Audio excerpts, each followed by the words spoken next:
SpiceFM. Spice up your life.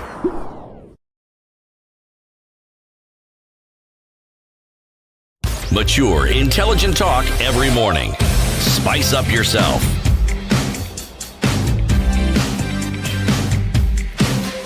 Three minutes after 6. Mornings done right. 94.4 Spice FM, Nairobi. Good morning. Kennedy Olot says, good morning, Kabisa, tuning from Mombasa, Changamwe specifically. Juma Carlos says he's listening loud and clear from Dakawu, that place. And DK says, good morning, tuned in from Kericho. Mwaura Kamone says, good morning. Kenyans have up till midnight to achane na hizi halabalu za kisiasa turudi our normal love for each other ndio tuweze kusonga mbele away from politics, etc., etc. So the point is, very short time for folks to get their ducks in a row. James John says, good morning, looking for having a peaceful wait till tomorrow. It's so peaceful until you think you're on another planet here in Kisumu, Dala. All right. Locked in. Apam Genie, that's Biketi Crescent, says, good morning. Yahya Yusuf Walusansa says, good morning. We see you. Good morning, Kennedy. Tuned in from Mombasa. Mount Kilimanjaro, that's the view Stanley has this morning, and says, it's about peace, love, and unity as we exercise our civic responsibility. Indeed. Daktari says, good morning. Tuned in as well. Dennis says he's tuned into Kenya's biggest conversation. Indeed, you are. Karibu Sana. He's tuned in from Kapingoria. Robin Bogo says, tuned in from Mombasa. Evelyn says, good morning, tuning from Riyadh this morning. And Diana Kamuma tuning from Kisumu. Mbuchi Kiamutugu tuned in as well. We see you. Shuaibu Jalo is tuning from Sierra Leone this morning. It's 3:20. Great to have you online, even very early. Mm-hmm. Zachary Odio is tuned in from Siaya and says, good morning. Lambwe Valley is where Jack Ojwang is. And Andrew Franklin, tuned in from a very cold Bernard Estate. Good morning to you. We see you, Twitter MCA from the Diaspora. Karibu Sana, and good morning, everybody. Everybody, welcome. City? Mm-hmm. We have moved out of that place, haven't we? Yes, we are now in Gabon. Okay. Gabon. Mm-hmm. Yes. They had a president. Omar Bongo still there? Still there. I'm just asking, because that guy's been in that country since independence. Forever? Yeah. He's a Milele president. But the country is stable. It is quite. And they have oil. So it's not a poor country, but nonetheless. It is rich in resources. Yes. Is it rich in per capita? That is a completely different matter, and as to whether that wealth trickles down so that the Mwananchi's livelihood is elevated, different story. Mm-hmm. It's very interesting how countries in this area often their names have free in them. But anyway, carry on. Yes. Free from supervision. If one is not in a hurry, even an egg will start walking. Egg, mayai. Koi. If one is not in a hurry, even an egg will start walking. Like what? It'll hatch. Proverb, n'est-ce pas? Where's the Same? I think so. You can't wait for anything. If one is not in a hurry, even an egg will start walking. Slowly. Yes. Things can happen. Give an egg time. Give an egg time. It can hatch and start walking. Can become chicken licken.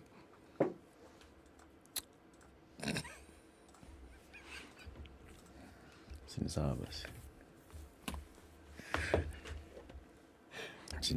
It's okay. Sawa. Kama ni hivyo mmesema sinsawa. Now who am I? Kwa ni si mayai. Kwani mimi ni Gabonese. Mayai.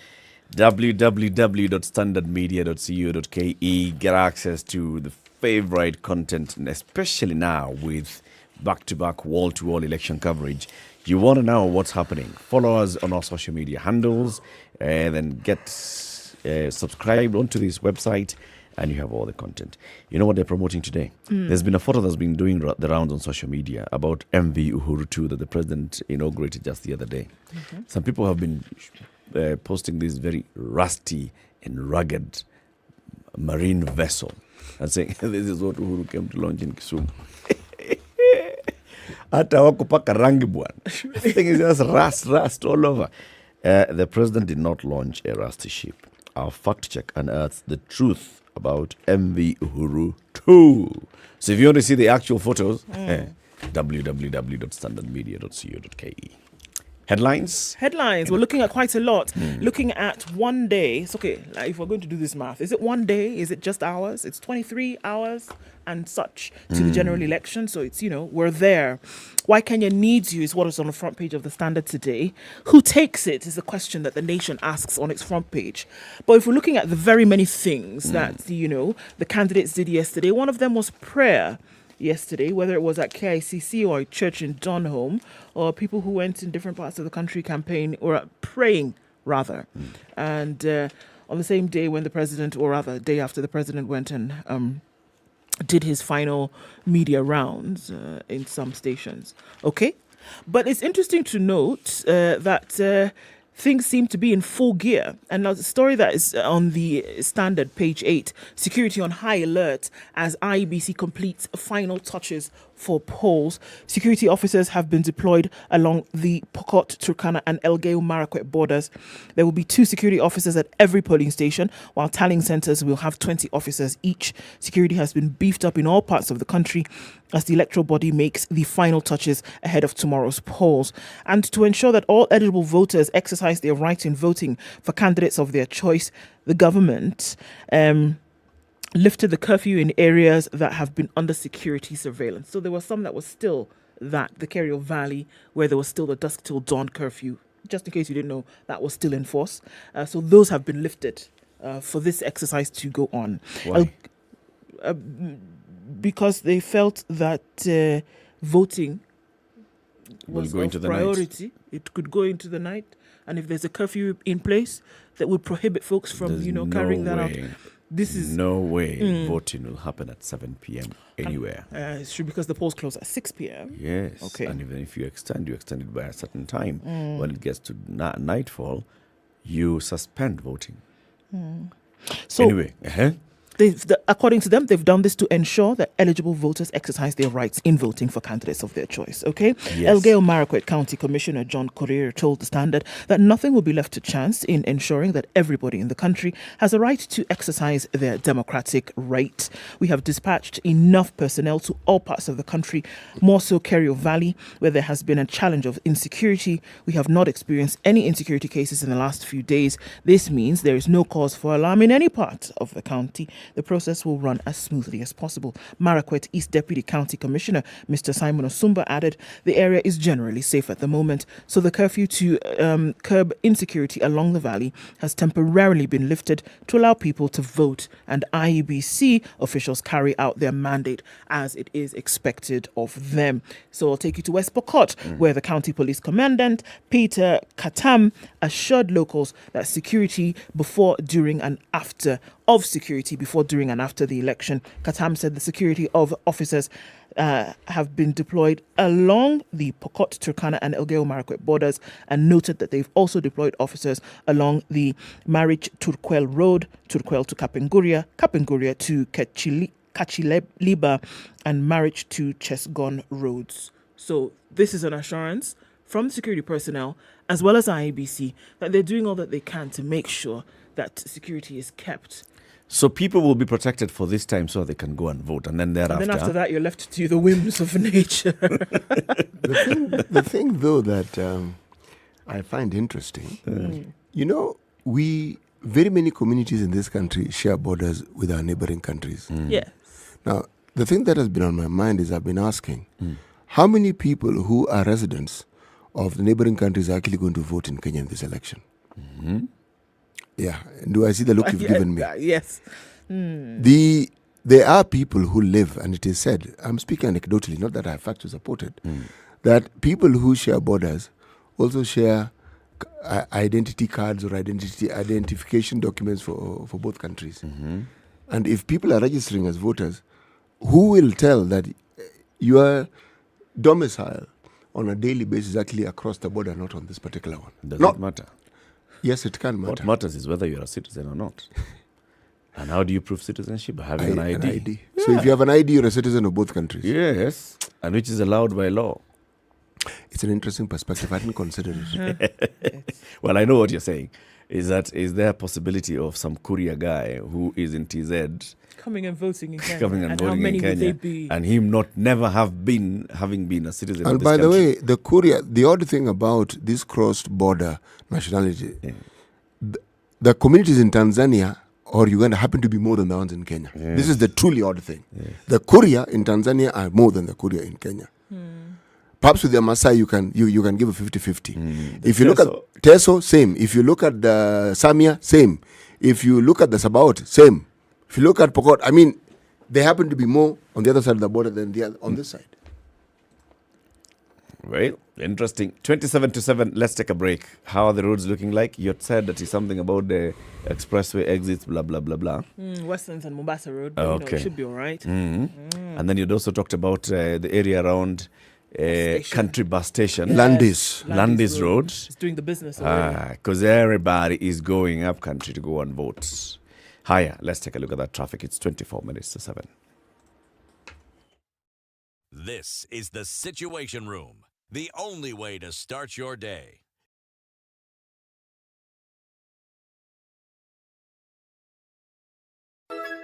To be Kenyan is to build bonds on shared values, beyond borders, beyond language, beyond tribe, beyond politics. Election bila noma, penda jirani. This message is brought to you by the National Cohesion and Integration Commission, NCIC, in partnership with the Standard Group. Digger Classifieds is an all-in-one platform to find jobs, buy and sell motor vehicles or properties, to pay tributes to the special people in your life. www.digger.co.ke, the one address in Kenya that everyone loves to visit. Digger Classifieds.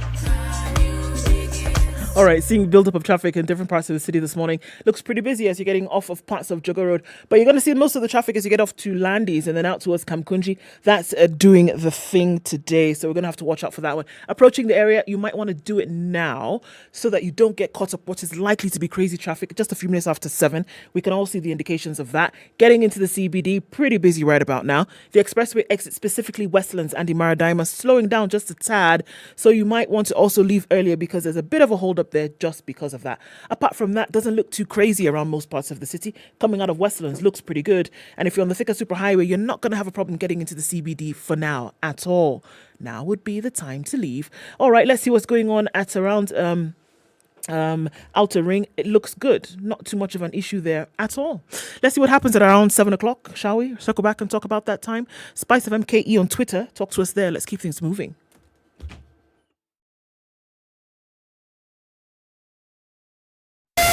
Spice FM, Malindi.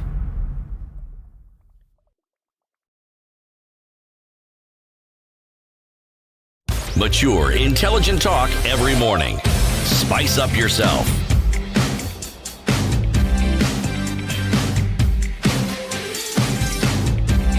All right. Mornings So the done right. IEBC 94.4 Spice FM. yesterday ahead of the polls. All right. We've known that there are 6 elections taking place in every polling station, from MCA all the way to the president. Voting in this country is not mandatory. It's a choice. If you make the choice to turn up to the polling station to vote, what happens? Must you participate in voting for all the 6 positions? The answer is no. You can go there and choose, I don't care for everybody else, I just want to vote for my MCA or any of the 6 or all 6. But the clerical officers that will be there at the polling station are required to give you, as long as you've turned in and they've identified you using the KIMS kit biometrically, or if the biometric fails, then they use the alphanumeric way of just inputting your ID number into the KIMS kit. If that fails, then we'll go into that whole thing of the manual then system. Once you pass that stage, you'll be given all 6 ballots, and each of them must be stamped at the back. Then you're directed to the booth, where now it is you And in the booth. silence and the booth, and you mark X or tick on the person that you want to vote for. not against or vote out. Okay? You don't have to do all. If you want to choose 6, choose 6. If you want to vote for 5, vote for 5. However, when you walk out of that booth, each of those papers that you've been given must go to its corresponding ballot box. That is the thing. Now we know they'll be color-coded. Oh, you know the color code you put. If it's white, it's for president. Green for MP. Beige for MCA. Yellow for senator. Purple for woman rep. Blue for governor. Go to the ballot box with the color code. You put the one there. Quisha, go home. Don't worry. If somebody needs to get assisted in voting, they cannot read or write, it's advised that they bring somebody that can help them. That somebody must be carrying an ID. And if there's somebody is not available, then the presiding officer at the station will do that job of helping you to do this. On Friday, presiding officers all saw an oath of secrecy. And the oath of secrecy is required by law. And the secrecy is, whatever I see, I shall not go out there. Huyu mama unajua amechagua nani bwana? So the presiding officer is kind of like your customer care manager when you walk in somewhere, and kind of hangs out making sure everything's all right, right? It's like the supervisor of the polling station. Yes. Sawa. It's the boss there. Yes. So that's it. Got it. Elections Bila Noma. Let's observe peace. City, what's in the papers? I'm actually marveling at how every paper I have in front of me is talking to the to and about. Daily Nation, who takes it? Standard, why Kenya needs you. Star, moment of truth for Raila and Ruto. Now, Business Daily, true to form, panic buying hits supermarkets ahead of election. Nice business twist. The East African, Kenya votes, East Africa holds breath.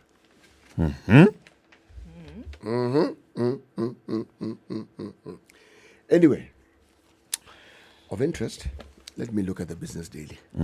Yes. This is something that affects us daily. It's our Business Daily. It is our Business Daily. Yes, to make it our Business Daily. Panic shopping set in across Nairobi from last Friday as Kenyans braced for a hotly contested presidential polls election tomorrow. Despite government assurances that the August 9th the elections on August 9th will cause no major disruption to supplies, shoppers appeared to be stockpiling given the empty shelves witnessed in many supermarket shelves. Stockpiling. Good business for supermarkets, eh? Very good. A spot check by Business Daily Nairobi showed many people were flocking to supermarkets and retail stores to stock up on the longer shelf life food items such as maize flour, rice, milk, sugar, and cooking oil. Yes. Retailers and shoppers said the rush by city residents to stockpile foodstuffs has prompted a scarcity of supplies, including the subsidized maize flour that retails at 100 per 2-kilo packet. We are stocking up even though we do not expect that there will be any disruption, really. The really is my addition. It is just a matter of being on the safe side, of course, said David Kimonda, father of two, while shopping at a retail shop within the Two Rivers Mall. So when we say that they're stockpiling, for example, this David, is he saying that he's purchased more than he normally purchases? It's what's implied. It's what's implied. Has he said that in that No, quote? he hasn't. He just said he said it's a matter of being on the safe side. He's just buying a lot of things to be on the safe side. But then, again, we don't have any stories or details of what it is that shoppers do at the end of the month, whether they buy for the monthly, a monthly supply, weekly supply. But where I think the spike has come in is perhaps people would buy perhaps a week's supply. Yeah. But now they're buying a month's supply or 2 weeks' supply. Yes. For the shelves to be empty, supermarkets understand the patterns of shopping that their customers have. It means they assume that they're going to shop as usual and the shopping has gone up. So, to answer your question, it is the empty shelves that are telling indicating us. Yes. that there is more shopping than normal, Yes. than what happens around this time of a month. Okay. What other headline do you have? So you know how sometimes you're using your phone or your internet service or whatever, and then there's an outage for 24 hours, Outage 12 of what? hours. Outage. Your service is down. Maybe an hour or so you're not being able to connect or make calls, etc. Yes. Now telcos are going to give subscribers free credit for outages. How nifty is that? Telecommunication firms, including Safaricom, Airtel, and Telkom Kenya, will be compelled, so it's not of their free will, to offer free credit to their subscribers as compensation for outages on their systems, according to the Communications Authority of Kenya. The telcos will be required to give rebates to subscribers equivalent to the amount of airtime they would have used during the outage period. However, the rebates will not be given on network outages arising from scheduled maintenance or weather events. A licensee shall develop and implement an outage credit policy in situations where service is unavailable due to system interruptions and not as a result of scheduled and publicized maintenance, emergency, natural disaster, or force majeure, accidental damage of infrastructure by third parties, terrorism, and vandalism. So you wonder, so what's left? So what are the... What's left for them to now charge on? So I don't know. Unless when they just decided, okay, today we don't feel like giving you guys anything. Let's switch it off for an hour. There will be a or so. reason, obviously. So you wonder. Okay. The move is aimed at pushing mobile operators to offer reliable services to customers. Mobile subscribers often experience network outages on some networks that do not have adequate telecommunications infrastructure in parts of the country. So that could be a thing. This does not only derail communication, but also mobile transfer of money and data services, which have become essential to Kenyans. So the outage credit policy has become popular globally. Last month, Canadian mobile and internet giant Rogers said it would give credit to millions of its customers after a nationwide outage. The firm is one of the three telcos that control over 90% of the country's telecom sector. So that was one option. The CA guidelines come at a time telcos have increasingly come under pressure from consumers through numerous complaints for bad service, such as poor voice and data services, which topped consumer complaints to the regulator in the quarter ended June 2022. All right. Voila. You can get something back when things go down. Yeah. Some months back, we hosted a gentleman in the studio. His name is Dr. Who? Dr. Who's Dr. Nicholas Atudonyang. The man has been the deputy governor of where? West Pokot. West Pokot County. And he was coming to the country, so he got the Kanu ticket to vie for governor. Okay? He went through the whole process. Got the Kanu ticket, nomination ticket, presented it to the IEBC, got clearance. He was then cleared and nominated as a candidate by the IEBC for West Pokot governor. Since then, the man boarded a flight and went back to America. Hasn't been seen on the ground. He's back into the country, jetted into the country on Saturday, just 3 days before the election. And he has come to take over from the current governor, Professor John Lonyangapuo, for whom he has been the deputy since 2017. He campaigned in various parts of West Pokot after being away for close to 2 months since his clearance by IEBC. And he was speaking at Makutano town. The deputy governor said he has come to fulfill his promise of sending Lonyangapuo home. He has not done enough and he doesn't have to be re-elected. We will teach him a lesson of a lifetime. Sheesh. Atudonyang noted that the county is in the wrong hands.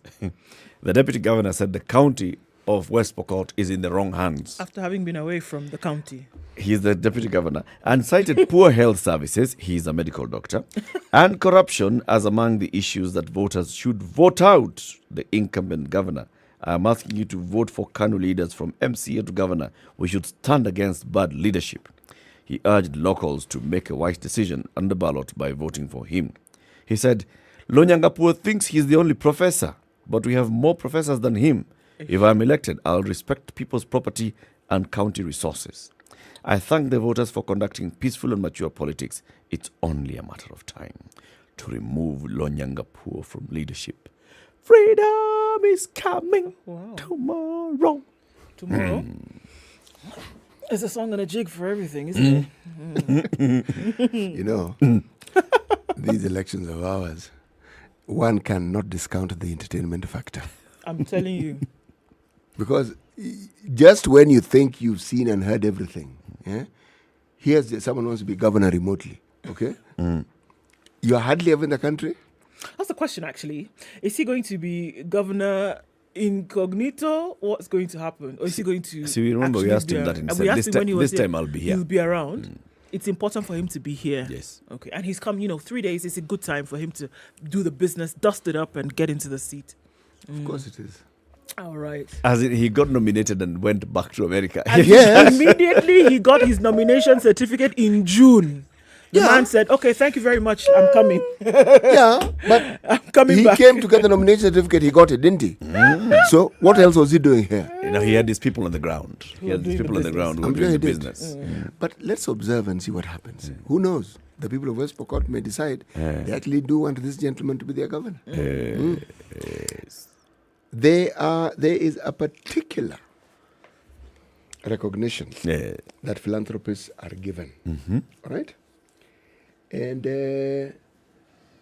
many people have gotten it, and when you get it, it is considered that you, my friend, are someone who is noteworthy, meaning your efforts in helping mankind is noteworthy. It's called the Carnegie Medal of Philanthropy.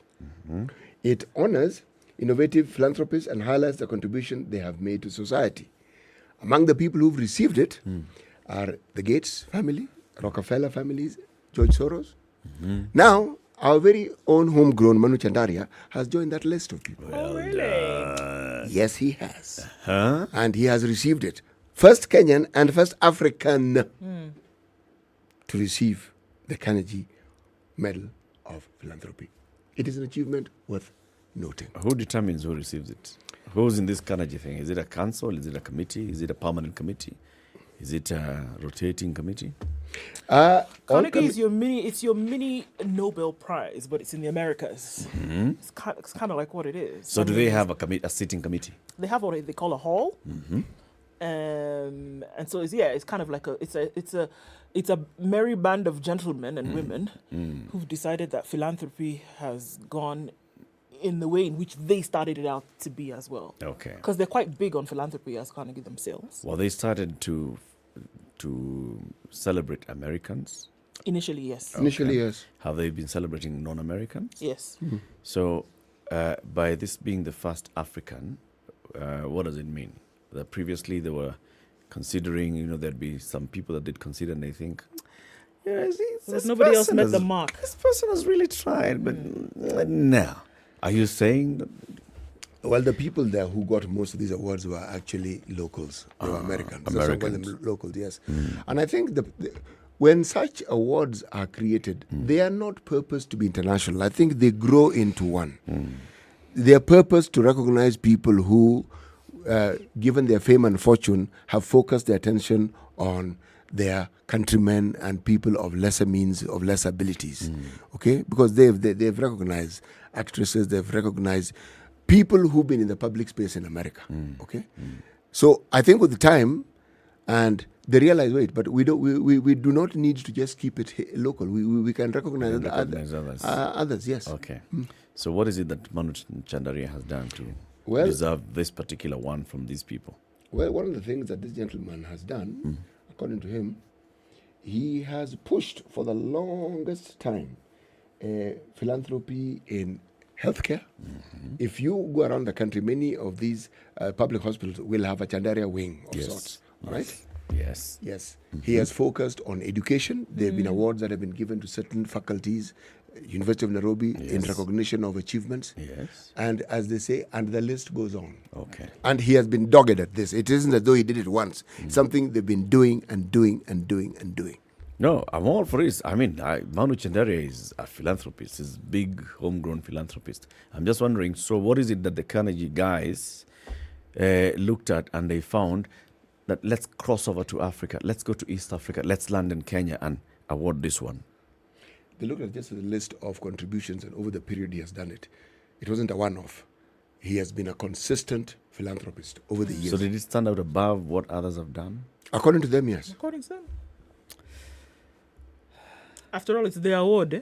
That's what I'm asking. What's their what's the yardstick? What's their yardstick? Yeah. So ndio tujue next time wakipatia ndu tujue you see. Yeah. Okay. All right, let me just read it for you so that you can understand. Come here, you've given me an It's award. murmuring, Just yeah, sit back. 8 years ago, Manu Chandaria funded a project at Gateway Children's Hospital to the tune of 100 million, okay? Yes. He has, among other things, been a patron of Global Peace Foundation and a member of the Global Leadership Council. Yes. He also sits on several companies in the region, okay? He's been a recipient of the Elder of the Burning Spear, EBS, not GOW or OGW. And as I said, the list goes on. Yes. Chandaria, by the way, right now is at the delightful age of 93. Yes, That's what you yes. understand. Yeah.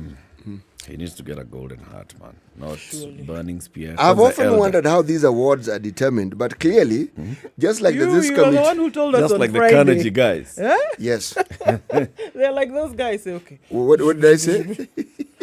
When you here were trying to think what to give to, let's give this guy Order of the Golden. Do we give him Order of the blah blah? They're saying, limousine. Sonko Yeah. Sonko of said, the limo. you people are deciding whether it's order of which or burning of what. But honestly, I was merely parodying what I think the committee that does these things were thinking. Okay, so tumpatie nini? Okay, so are they also going for Mora? Because Mora also got a gold medal in the 800. So it's like they say, Nani, tumpatie tumpatie OGW. Hapana, tumpatie. Sonko says, excuse me, bro. 15 na tunampatia moja. Yeah, hii something ni too much. Sasa wewe itakuwa namna hii. Chap. While the committee still OGWing themselves. So Carnegie does the same thing. He's Yes. sitting here saying, okay, this guy's done a number on this thing, 1, 2, 3. Let's give him an award. Tumpatie. After all, they're the ones with the award. They will decide who they are giving. Abi? Sawa. Those Americans, America has a new ambassador in Kenya. Her name is Meg Whitman. She was nominated a couple of months ago. She finally arrived in the country, and she is expressing confidence that the elections will be free and fair. She spoke 2 days after presenting her credentials to the president Should wait small of now. the Republic of Kenya. Speaking at the U.S. Embassy in Nairobi, Ambassador Whitman, who is relatively new to the diplomatic scene, said she'll meet with political leaders, civil society, the media, Kenyans across the country in the coming months to hear the perspectives on how the two countries can best work together to promote democratic values. Okay. She stated in her first official address to the media yesterday that her anchoring task is to deepen the existing dynamic relationships between Kenya and the USA. We want Kenya to expand its trade with the US. We want this to be a major place where US companies invest, as well as other companies from around the world, but only to the extent that we can help create an environment conducive to doing even more robust trade. Okay, that's great. Speaking of Americans traversing the continent, Blinken, you know him. He kicks off his Africa tour to counter Russian influence, and he started off in South Africa, where he landed yesterday, to kick off a 3-nation visit to counter Russian influence on the continent. All right. The visit came after Russian Foreign Minister Sergei Lavrov undertook an extensive tour of Africa late last month. South Africa, a leader in the developing world, this is a story done by the Agence France-Presse, has remained neutral in the Ukraine war, refusing to join Western calls to condemn Moscow, which have opposed apartheid before the end of the white minority rule in 1994. Blinken will hold talks on Monday with South African counterpart Naledi Pandor and also make an announcement on the US government's new Africa strategy. This is what Pretoria said in a statement. They will discuss ongoing and recent developments relating to the global geopolitical situation. The State Department last month called African countries geostrategic players and critical partners on the most pressing issues of our day, from promoting an open and stable international system to tackling the effects of climate change, food insecurity, and global pandemics, to shaping our technological and economic futures. He's on his second trip to Africa since his appointment early last year, and he's due to proceed to the DRC and Rwanda later this week. His visit to DR Congo is aimed at boosting support for sub-Saharan Africa's biggest country, in other words, negotiating on their national resources. He winds up the tour in Rwanda and has seen a flare-up in tensions between them and DR Congo, and accused the neighbor of backing M23 rebels. M23 rebels, a charge Kigali has denied. So America's coming in to do the Actually, mediation yes business. and no. Remember that one of the things that Russia has determined to do is to build what you call a media hub in Kenya. Media Hub. America has a media hub in South Africa. Okay?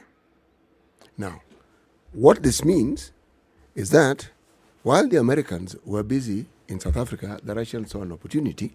Remember, the Chinese have a media hub here in Nairobi. Yes, they do. Okay? Now, what that means is that you will have a strong foothold on what happens in the media space in this country.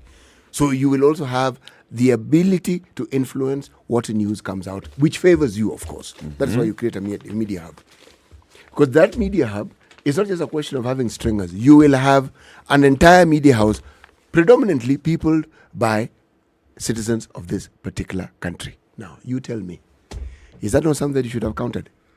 I always ask this question. There are these policymakers and think tanks. Don't they see these things? Kenya is supposed to be an important hub for you in this East and Central Africa. Okay, because, by the way, East and Central Africa, it's DRC, Southern Sudan, Somalia, Ethiopia, Kenya, Tanzania, Uganda, big place. When they sit and think and they prioritize, how exactly do they think? This same Russia supported ANC and other people who were opposed to the apartheid government in the struggle for their independence. Yes, they did. And South Africa has been equally quiet about the war that is going on between Russia and Ukraine, which is one of the reasons why So you said buddied up Blinken with is them. on an Africa-wide tour. Africa-wide tour. And He's where has he visiting gone? three You countries. mentioned three countries. Africa-wide, He did three too. countries: South Africa, Rwanda, Yes, DR very Congo. good. That's Africa. Allah. If you've gone to one, you've gone to Africa. What's wrong with you? Okay. Time for the news. This is Kenya's biggest conversation. It's the situation reminding you about elections melanoma. This is where we say, go to the vote tomorrow, go back home, wait for the results. Whatever way Kenyans decide, let's maintain peace. Good morning. It's now 7 a.m.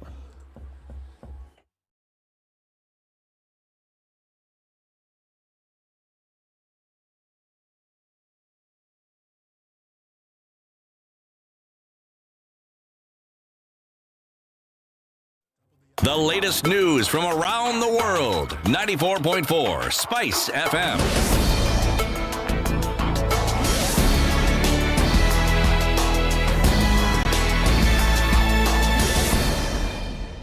Good morning, this is Newswire. I'm Dennis Alseto. Azimio One Kenya presidential candidate Raila Odinga has exuded confidence of a win in tomorrow's general election, even as he called on his supporters to maintain peace during the exercise. Speaking after attending interdenominational prayers at the Kenyatta International Convention Center, Odinga stated that he and running mate Martha Karua will accept the outcome of the election whether they win or lose. He stated that Kenya has come a long way in fostering democracy and everyone should work hard to maintain it. We want to see peaceful electoral process, and we say that we will accept the outcome. If we win, we will celebrate, and if we lose, we will also congratulate the winner. That's what we say. That is what democracy is all about. Meanwhile, Deputy President William Ruto has urged Kenyans to maintain peace during and after the general election. Speaking during a church service in Kayole, Nairobi, Ruto stated that those who seek to foster peace will be rewarded by God. Ruto attributed his survival in the Kenyan political terrain to God, saying he has faced stiff competition in his quest to become president. Najua ya kwamba ni maombi ya Wakristo wengi na watu wa Mungu wengi katika taifa letu la Kenya ndio inatufanya tuweze kufika mahali tumefika siku ya leo kama taifa na kama viongozi. Each Kenyan, wherever you are, whatever you do, be a peacemaker. It is the qualification to become a son and a daughter of God. We have committed to peace through our leader, Dr. William Samoei Ruto, and we encourage all Kenyans to equally commit to peace as they cast their vote. And Nairobi Senator Johnson Sakaja has urged Kenyans to vote wisely and not to be influenced by leaders who do not preach peace during tomorrow's general election. Speaking during a church service attended by Deputy President William Ruto in Kayole, Sakaja stated that leaders should take the lead in fostering harmony during the election period. He cautioned Kenyans against being tribalistic, stressing that everyone is equal. He also affirmed his hope that the youth will take a stand against leaders who incite violence among them. Nairobi ndio tunajua uchungu wa vita na pia tunajua utamu wa amani. wakati ambapo pamekuwa na maandamano na vita Kenya yetu, starting from 2007, tukija 2013 na 2017, sisi watu wa Nairobi ndo tumeumia zaidi. Lakini raundi hii tumechanuka. Raundi hii tumeona mwangaza. Tumejua hakuna shida ya Mkikuyu tofauti na ya Mjaluo. Hakuna njaa ya Mkisii tofauti na ya Mkalenjin. That kuwa jirani yako ni ndugu yako. Wakati huu tumesema hakuna kiongozi atatutumia vibaya Nairobi. Vijana wetu hawatatumiwa kutupa mawe. Vijana wetu hawatatumiwa kupigana. Na Apostle ametuambia hiyo sio tu viongozi, it is demonic.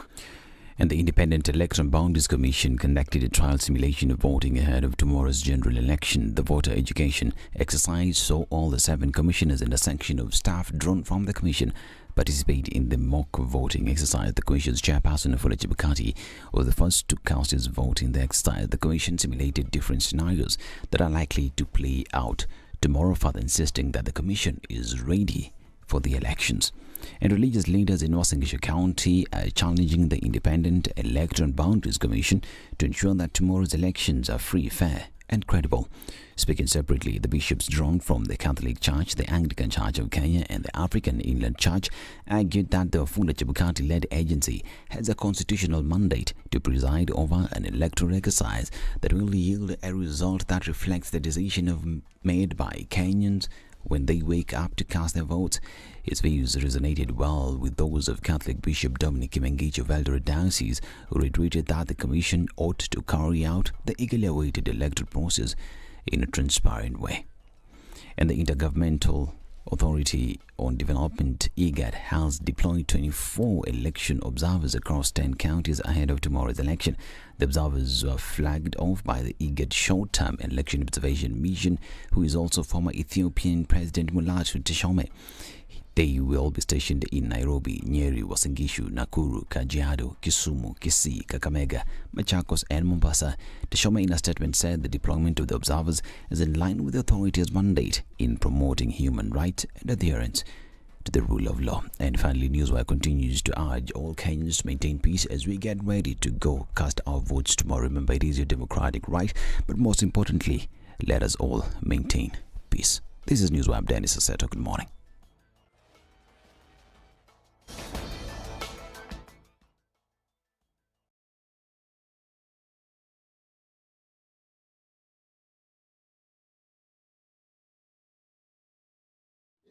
Well, okay, Jogger Road is looking a little less busier than it was half an hour ago, actually.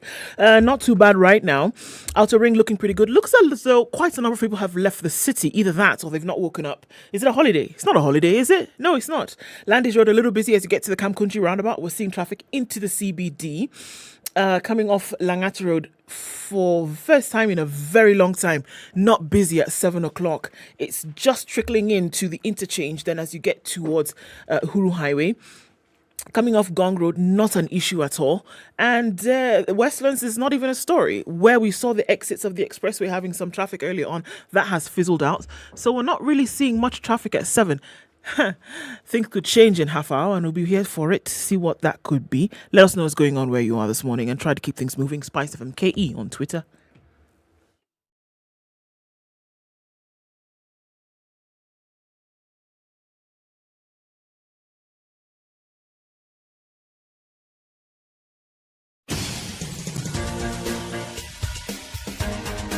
This is The Situation Room, the home of hard-hitting political commentary and penetrating insights about the state of the nation. This is a talk radio experience like no other. The Situation Room, a place for hard truths, debates, and elevated conversations. The Situation Room, witty, political, engaging, deep, controversial. In the room, we have C.T. Muga, researcher, academic, seasoned political observer, a fountain of wisdom in these politically uncertain times. Ndu Oko, Nigerian by birth, Kenyan by choice, communications expert, Pan-Africanist, a truth seeker and believer in people power, and Eric Latif, agent provocateur, the man in the chair, seasoned journalist. It is 7 minutes after 7 on the 8th day of the 8th month of 2022.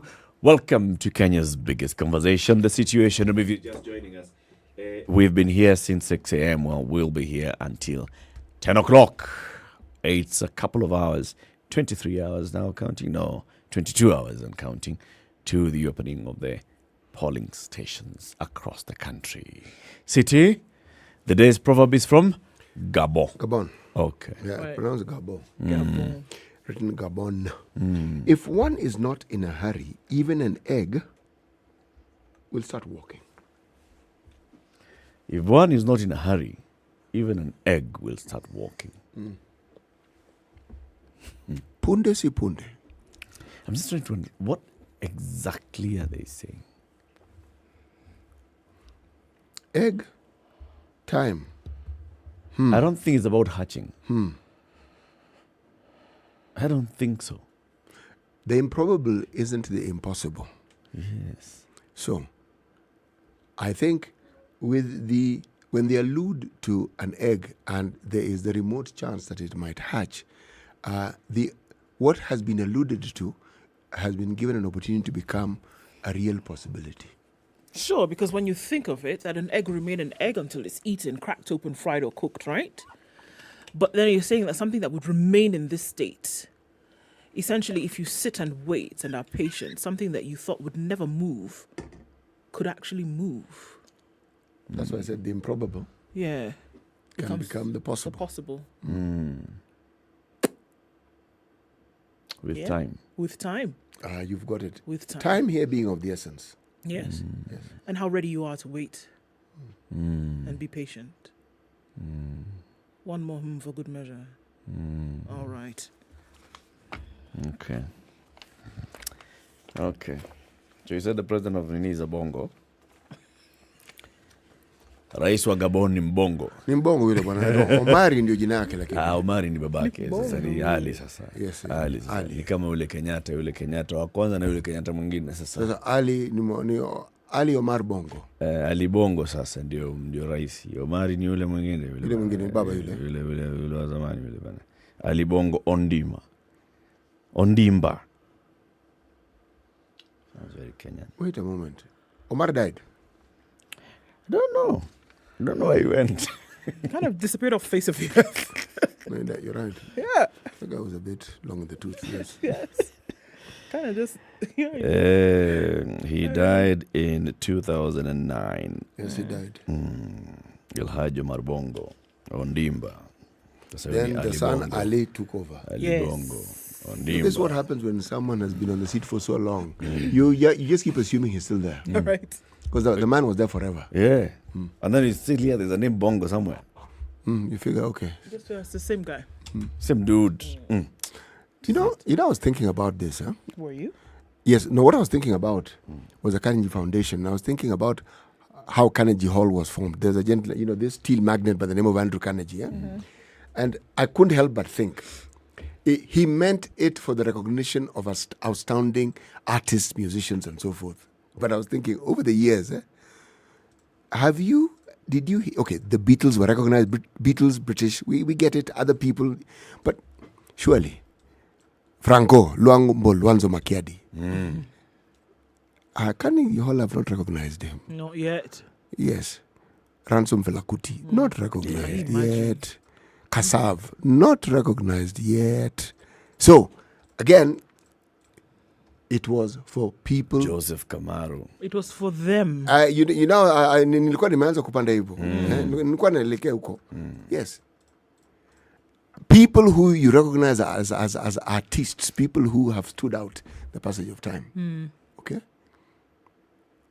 And you're thinking, Miriam Makeba. It's not from their perspective. It's not from where you would see it from. It's their set of rules. It's their set of standards. It's their measure. It's the music they understand. It's the artist. Their lens. It's their lens. Yes. Yeah. You know where I'm going with this? I'm going with, and I'm heading towards what we call the Nobel Prize. Again, the committee that determines this thing is again chosen by them, their lens. I asked the question, is there room for Africans to be part of that committee? So that especially now that the thing is global, right? Yes. It's a global thing, and Africa is on the globe. Do you have a Chinese representative? Because or an Indian representative, because these people form the bulk of the population of this particular planet. And should their perspective not be of interest if you're having this committee? Or must it remain what it always was? Yes. One would only think. Because for it to be global representation really by definition ought to be present. Yes, just my thoughts. Those are my thoughts. Expanding their horizons, just like the Academy. Yes. That the Oscars. Looked at the Oscars. Yeah, they give you Oscars, for best foreign film, best foreign. Do you have foreigners? Foreigners on the globe in the Academy. They have moved somewhat because every once in a while, to be correct, they determine maybe this time we need to give a Native American. But they do this on the basis of the lobbying and the protest that comes from a lot of people within the sector. Yes. You find that the shift came from the Oscars because people started to say, hold on a minute. What on earth is going on here? We're all acting these movies. We're all part of this supposed academy because it's, again, a global perspective that is being given to this thing. So why not include more people than your normal Caucasian, winner, which was the thing? Freedom. It's coming. It is here with us. It's coming. So, everybody's being asked in terms of crunch time that this is where we are, right? Yes. That why Kenya needs you is what is on the front page of the Nation. Is on the front page of the Standard today. And we're also seeing in the Nation questions of what Kenya will be voting for tomorrow. But it looks as though now all has been said. Campaigns ended Saturday 6 p.m. We now saw folks going to church and then offering up their, last penance, as it were, to God and saying, bless us as we go into this next leg of this journey. But then it comes out that a day before the election, the people who are going to be responsible for delivering this decision is the Kenyans who've registered to vote. Right? And that it's saying if you don't come out to vote, this Kenya that you hope to save, that will deliver the things that you're looking for on a regular basis, that will deliver your regular sustainable sources of food, that will deliver your healthcare services, that will deliver your education, that will take Kenya's economy from 1 to 2 to 3 to 4, is resting heavily on those registered voters. And if you don't come out to vote tomorrow, then it is not likely that you will get the leader that you hope will do this thing. Of the people that you have entrusted, the 4 people, president now, the 4 people who've put themselves out there, that if you don't come and actually make the choice to vote, if you don't come out and make the decision, then there will be a problem. That all has been said and done. IEBC has done or will do whatever they need to do. Those who are campaigning have said and talked and danced and said everything, but that now it's crunch time and Kenyans are the ones who are going to make the decision. Tomorrow you will brave long queues, you will be in the cold, you will stand side by side, you will stand in queues for hours, you will then make the decision, the votes will be counted, and at the end of the day it will be Kenyans who have made the choice as to who you want your leader to be. It sounds like a responsibility. It's been called a duty, but it's interesting that at the end of the day, the Kenyans who've been spoken to, the Kenyans who've been paid, the Kenyans who've been asked to do 1, 2, 3, are the ones upon whom the responsibility lies to actually deliver this thing. To deliver this baby is you voting. Do we understand? Do you get it? That responsibility now lies on your shoulders to do this thing tomorrow. And that is where we are today. Nobody can say anything else. Nobody can try and convince you anymore beyond coming out and making the decision to go and do this tomorrow. Do you understand the weight of this responsibility? Do you understand the weight of this duty to come out and get this thing done? It's been called civic duty or it's a patriotic act, etc., etc. But at the end of the day, delivering a leader who you hope will actually get these things done is the responsibility of every Kenyan who will wake up tomorrow and go and vote. Let me ask you, from the people that you've spoken to over the last, say, 1 year, okay, just this year alone, who are they going to be voting for? In terms of what position of leader are they talking about voting for? When people say we are going to vote tomorrow, are they talking about going to vote for 6 different positions, or are they talking about voting for 1 position or 2 positions? Do you think, even as the people who are listening to us this morning, they are thinking about tomorrow I've got 6 people that I'm going to elect, and all 6 are important? Or do they have this mindset that, when I get to the queue is when I'll decide, I don't know who the woman rep is when I get to the queue, I'll make a decision. Right. Oh, I don't know who my MCA is. Oh, I don't know. It's a mixed bag. Yeah. Because if you look at the rural areas and the mashinani, as we call it, let's start with the entire country begins with who they're going to vote for president. That one, people have an idea of whom they're going to vote for. There's clarity. We go to mashinani now, we move to the next level, which is governor. Okay. Now, when it comes to governor, they will also know who they're going to vote for, whoever it is, given the choices that they have. I'm talking about the rural areas. The same will be in town. They may have an idea also of senator. Then it stops there. Why am I'm saying it stops there is because now the diversity of people who represent themselves at the level of MP, women rep, MCAs, all those are locals in the most common way you can think of, because you brought down the demographics of those who are voting to people who are more or less related in one way or the other. Now, that will be an interesting one. And they will more or less be voting either for this person who comes from their clan, or this person who comes from the other, this person who comes from this other place. And when you go down to the MCA level, it will be even more so. Where the problem may come in is in the town. Because you see names of people who want to be MCAs. I have no clue, for instance, who those people are. But that's town. MP, again, I have no clue who that person is. I've seen the picture. Senator, I know. Governor, I know. So when I go to the booth, this choice that I have of not voting. There's a 50% chance of a picky ponky for 3 of the 6. Not pinky, no, not chance. Absolute. I may decide, let me vote for the people I really want to vote for. Okay? Then these ones. Okay. That's true. And I think also, but the truth of, I think, just going to maybe specifics of what your question may be, is that a lot of folks then are fixated on the president. And the choices that they will make then for the other 5 positions are highly dependent on the choice that they make for president. Right? So if your president belongs to this party, you will then make choices based on that party. Not necessarily because you know who they are. Right? But because, they're affiliated with the party, then you go ahead and make the choice. You'll also find that a lot of people, again, will say, we will give because they're most widely known, right? We'll give the president the particular ballot. But they're also quite vested, again, looking at geography, quite vested in who is bringing governance and leadership to the door. And they know who these people are. They know who these people are to the letter. They're the people who are visiting their schools. They're the people who are visiting funerals. They're the people who are in the marketplace. Not at the time of campaigns and elections, but the people that they've known over time. And they're making that decision because they know who these people are. Geography dictates that your people who are living in your urban settings have no idea who their MCAs are. Interestingly enough, this election, we've seen more people are having discussions with people who would be. Why? Because previously they didn't know who they were.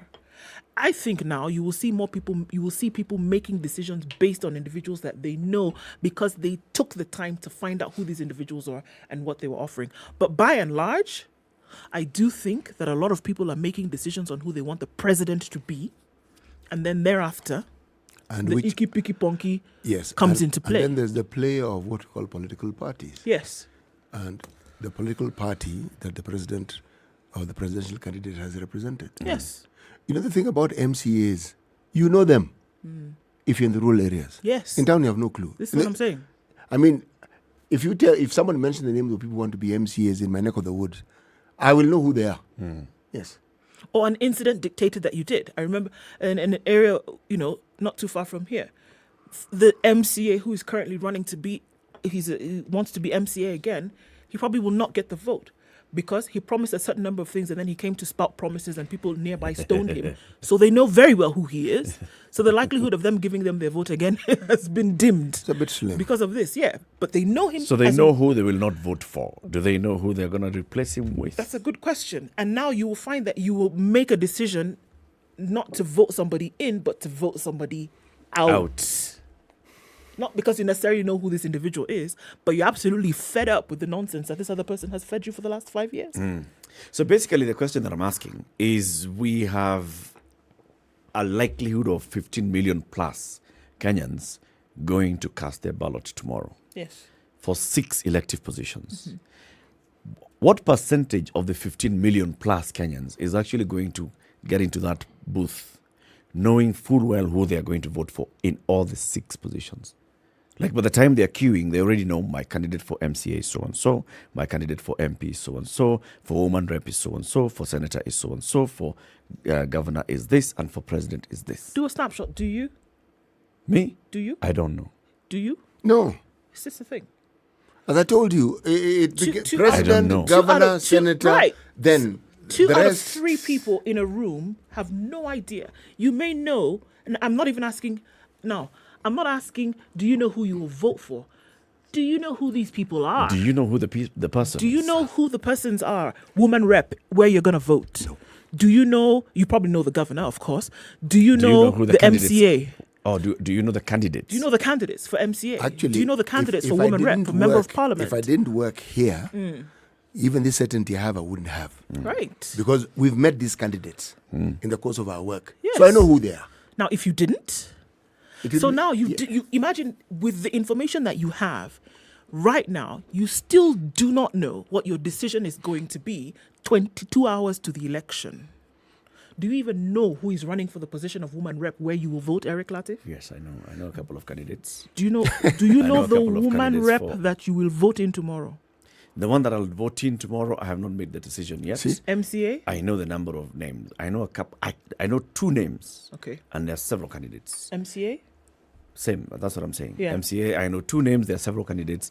MP, I know 2 names as well. There's a current MP, and there's the candidate You may that I be want an to vote exception, for. actually.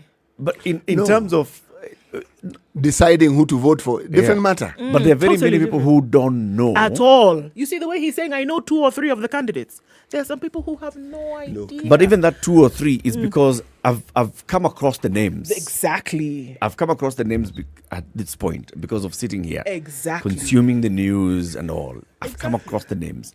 But, in terms of interrogating them, in terms of actually knowing, I am making a conscious decision to vote for City Muga.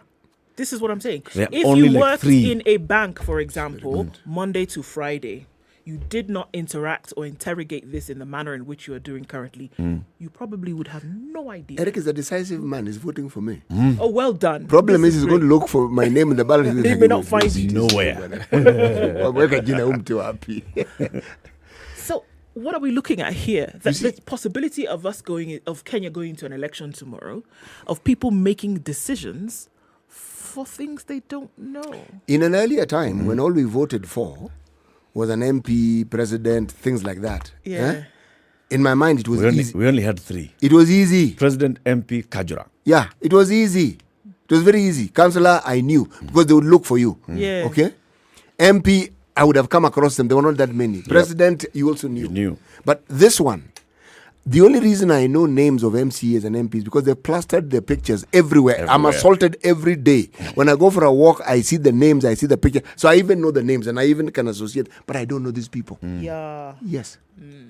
And the names that I remember are the ones who got people to plaster the names everywhere. So you actually can't help but see them on trees, on more trees, and even more trees. So can we ask a different question? Yes. Is it absolutely possible for you to have intimate knowledge of 6 of all the candidates, and then for you 6 to positions. then interrogate each of them and say, look, this is what this is offering, this is what this is offering, and I'm going to make a decision based on that? Is it possible for everybody who is going to cast a ballot tomorrow to say, yes, I have interrogated all of this, I have looked at each and every individual, and I am going to make a decision based on this information and knowledge that I have? Is it possible? Is 6 positions too many? Are 6 positions too many? Actually, the truth of the matter is this. Even if you gave us time and we got to meet all these people, our decision-making process may be influenced to a degree by that, but not really. Because for it to be influenced, we would be saying that we have changed the way we vote completely. Meaning, we vote according to our tribe, first of all, just if you're in the rural areas. You don't have a choice anyway. Those people come from your tribe to begin with. So that's how you're going to vote. Then you carry that vote on to the next level. Village. And you're here. Now, the discussion in my mind becomes rife when you're talking about an urban center because of the mix that we have. And also, the communities of the people who are standing is also mixed. Now, that's where it comes in. So, you know what happens then? We fall back to factory settings. Community, party. Because our political parties are also representative of the communities that where we come from. Now, if we've changed our way of voting and we no longer vote along such lines, then yes, it's going to be interesting time. So people don't even really need to know these people. They just go and look for the symbol. And you go along the symbol until you come across, it like happened to me in the last election. I came across a name I didn't particularly like. I said, no, this guy, I'm not voting for this person. I know him. I'm not voting for this person. A symbol I agree with. Yeah, but this guy, I'm not voting for this guy. So you change. So, and also, when someone gets in that booth, it's usually, I don't know what like happened. An exam room. It is. You feel the pressure. You do. And all the doubts that you had dissipate and you suddenly have clarity. Or you have complete confusion. Complete and utter. So the question we're asking, and let's open up the phone lines for this. What are the chances that you are going to the ballot booth tomorrow and you already know who you're going to elect for MCA, MP, woman rep, senator, governor, president? All of them. You know the candidates. You've already made up your mind who you're going to vote for in each of these by name. And it's because you know them and you know what they represent. That you're making a conscious choice. Not you're making a political party choice. No, you know, I am voting for Ndu MCA. I'm voting for City Governor. I'm voting for Eric as a woman rep. Yes. What are the chances that you're doing that? Know. Right? 0719-012-600. We'll open up the phone lines after we take this quick break. It's 29 minutes past 7. On the 10th of August, Samsung is doing something big globally. Yes. What is this? Okay, so Samsung will be launching the... Wait a minute, here it is. Samsung will be launching the new generation phones, and we're looking at cutting-edge technology, unveiling the very bleeding edge of mobile technology that is the Galaxy Z Fold and the Galaxy Z Flip 4. They're not only the pioneers, but the global leaders of foldable technology in smartphones, which give users access to the very best smartphone technology and features in a much smaller and comfortable form factor. Watch the global Samsung Galaxy Unpacked stream live on Wednesday, the 10th of August from 4 p.m. on KTN Home or online on Samsung.com or the official Samsung YouTube channel, and use the hashtag Galaxy Unpacked to join the conversation. This is the Situation Room, the only way to start your day.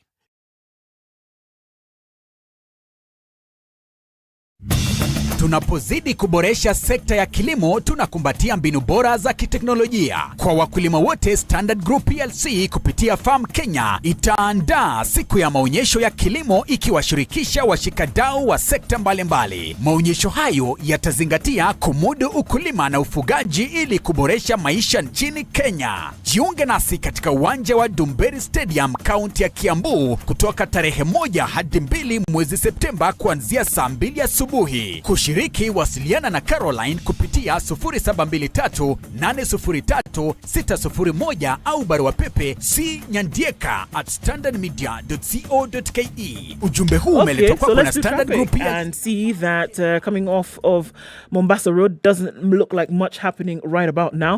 We're looking at a little bit getting onto Gong Road and then into the city. That's not crazy. Jogo Road, heavy traffic as you're getting towards the roundabout at the City Stadium. And then we're also looking at it get just heavier so at Landy's there, just going past the bus station. Getting into the city then from the Thika Superhighway is not a problem at all. Kiambu Road looks really good. And it's all hunky-dory coming off Limuru Road today. Not too much of an issue. Traffic does not look like it's going to be a problem today. Cross your fingers, knock on wood. Let's see what it looks like about half hour. SpiceFM KE on Twitter.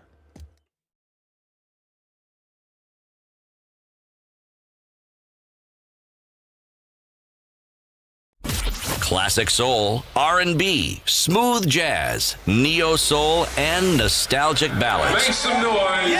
You're listening to Spice FM. Cloudy conditions in Nairobi at 12, highs of 23. We'll see highs of 26 in a cloudy Nakuru at 15.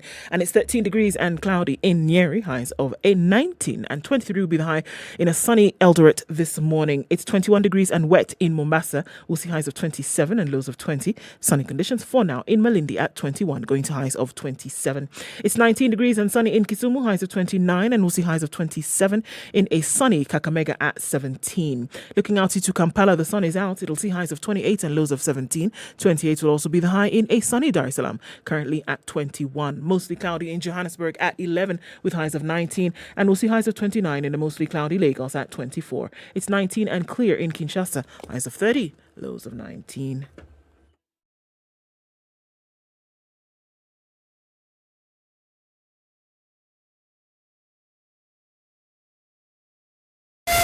.9 Spice FM, Mombasa.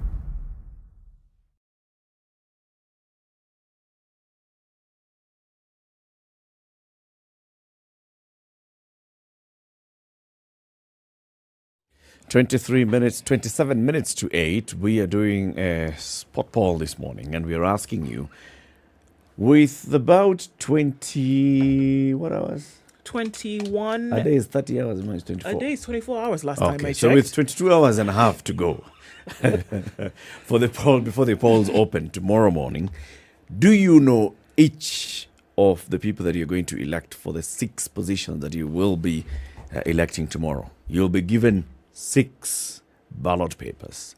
Do you know the person that you're going to pick in each of those 6?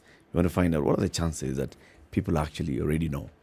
This is my person for MCA all the way to my person for president. 0719-012-600. You can also post your comment on social media and let's hear what people are saying. Dan in Kisumu, good morning. Yes, this is Daniel and I'm calling from Kisumu City. How are you doing? I'm fine, thank you. How are you guys? We are fine. Yeah, allow me to be honest, at least for once before we go to another government. Okay.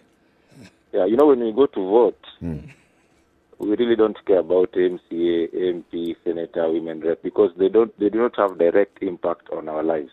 The only person who has a direct impact on our lives is the president. How so? Because you remember we have had 2 previous elections. I'm very sure there are guys who voted for the best people, representatives. But still, we had a problem with our economy. So no matter how good the MCA or MP or senator can be, if the presidency is not what it's supposed to be, then we'll still have guys who have big dreams, good intentions, and cannot do anything. Are you saying, Dan, yes, that it doesn't matter what kind of person you have in the county assembly of Kisumu or in the governor's office of Kisumu? I've been directly involved in the county government from the perspective of a citizen. And there's a lot of bureaucracy. Something as simple as digging a well would take 6 months of discussion. So you ask yourself, what are these guys discussing? Huh? You know, that's digging a well, 6 months. Huh? So no matter the individual, there's petty things that you look at. So let me flip the question. Yes. How would the choice of president fast track the process of digging a well in Kisumu County? Okay, now if we have a president who is diligent, intelligent, and is well-intentioned, then the president will definitely ensure that policies are enforced from the top. Then the governor will definitely have no excuse, you see, of not doing anything. But if the president is silent at the top, then the governor will definitely have excuses. If the governor comes and tells you that the government has not sent us money, the money that you have is little. The MCA tells you that, what we have in the budget cannot cater for A, B, C, D. And the president is quiet. You cannot do anything. But if the president is insistent that, we have sent this money and we want accountability on the lower levels, then as a citizen now, when you walk into these places or you meet your MCA, then you tell them that, the president has said this, and that well should not take 6 months. Okay. Yeah, it's supposed to take 2 weeks maximum. So when you walk into the, I'm assuming that you're going to vote. If you go to vote tomorrow, and you're given the 6 ballot papers, will you only speak the president and then the others you return them empty? Now, I'm going to do something that you guys have never discussed. Yeah. It is called protest voting. Uh-huh. I'll be looking at the president. These are the ones I won't be voting as anyone would expect. This 6-piece business, I won't be doing it because we have guys who are imposed on us. So I'll be voting for another individual as a protest against these guys who have been imposed on us, except the president. Okay. Thank you, Dan. Yeah.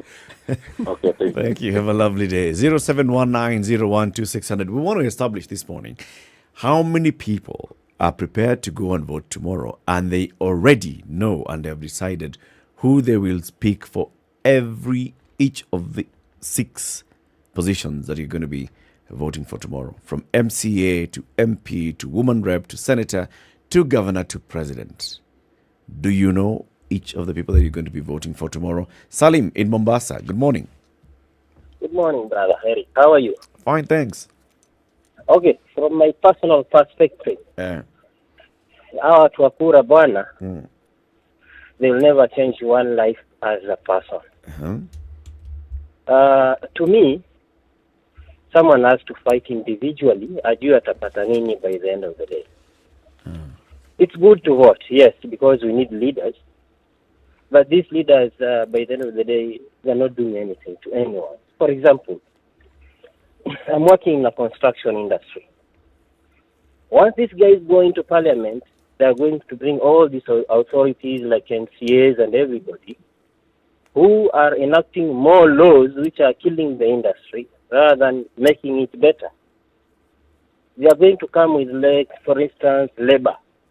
Labor are going to tell you, have an increment of 15% during Labor Day celebration. And yet, they have not improved the facility for a contractor Salim, to have that. Yeah. I hear what you're saying. Yeah. But I will just answer the question directly. Do you know your choices for the 6 positions? I have none. You have none? Kabisa. Will you be voting tomorrow? No, I'm not voting. Okay. I'm not voting. And why are you not voting, Salim? Yes, I'm not voting because I see no differences from the previous to the current. Yes, there are no changes at all. And so how will you not voting change your situation? You see, if I'm not voting and the one who is voting, there's making no difference. The one who was here was voted and had all those dreams and all the way from the bottom to top. I'm going to do A, B, C, and D. And we trusted them. We voted them in. And then someone else comes again. He didn't do A, B, C, D. I will do A, B, C, D. Now we vote him. No changes again. Sawa Salim. Thank you. Let's hear from Adams in Nairobi. Good morning. Adams. Hello, morning. Good morning. Good morning. Are you guys okay? We're fine. Are you well? Yeah, I'm doing fine too. Will you be voting tomorrow, Adam? Yes, I will, together with my family members. Yes, I have been watching this for quite some time. Do you know who your candidates of choice are going to be for all the 6 positions? Okay, there are 2 ways of looking at this. First of all, I know my choice and who I'm going to vote for. For each position? Yes, for each position, each 6 position.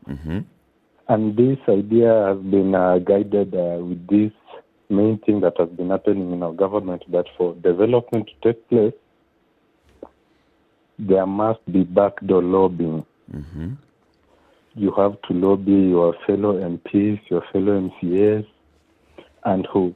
So if you do not track where your location is and where the wind is blowing to, you might be making an independent decision at the lower place, and then you find that developments that you're wishing to take place are not taking place just because they are not good coherence and a good working relationship between your ground level person with your upper level person. And this is what informed the so-called six-piece decision.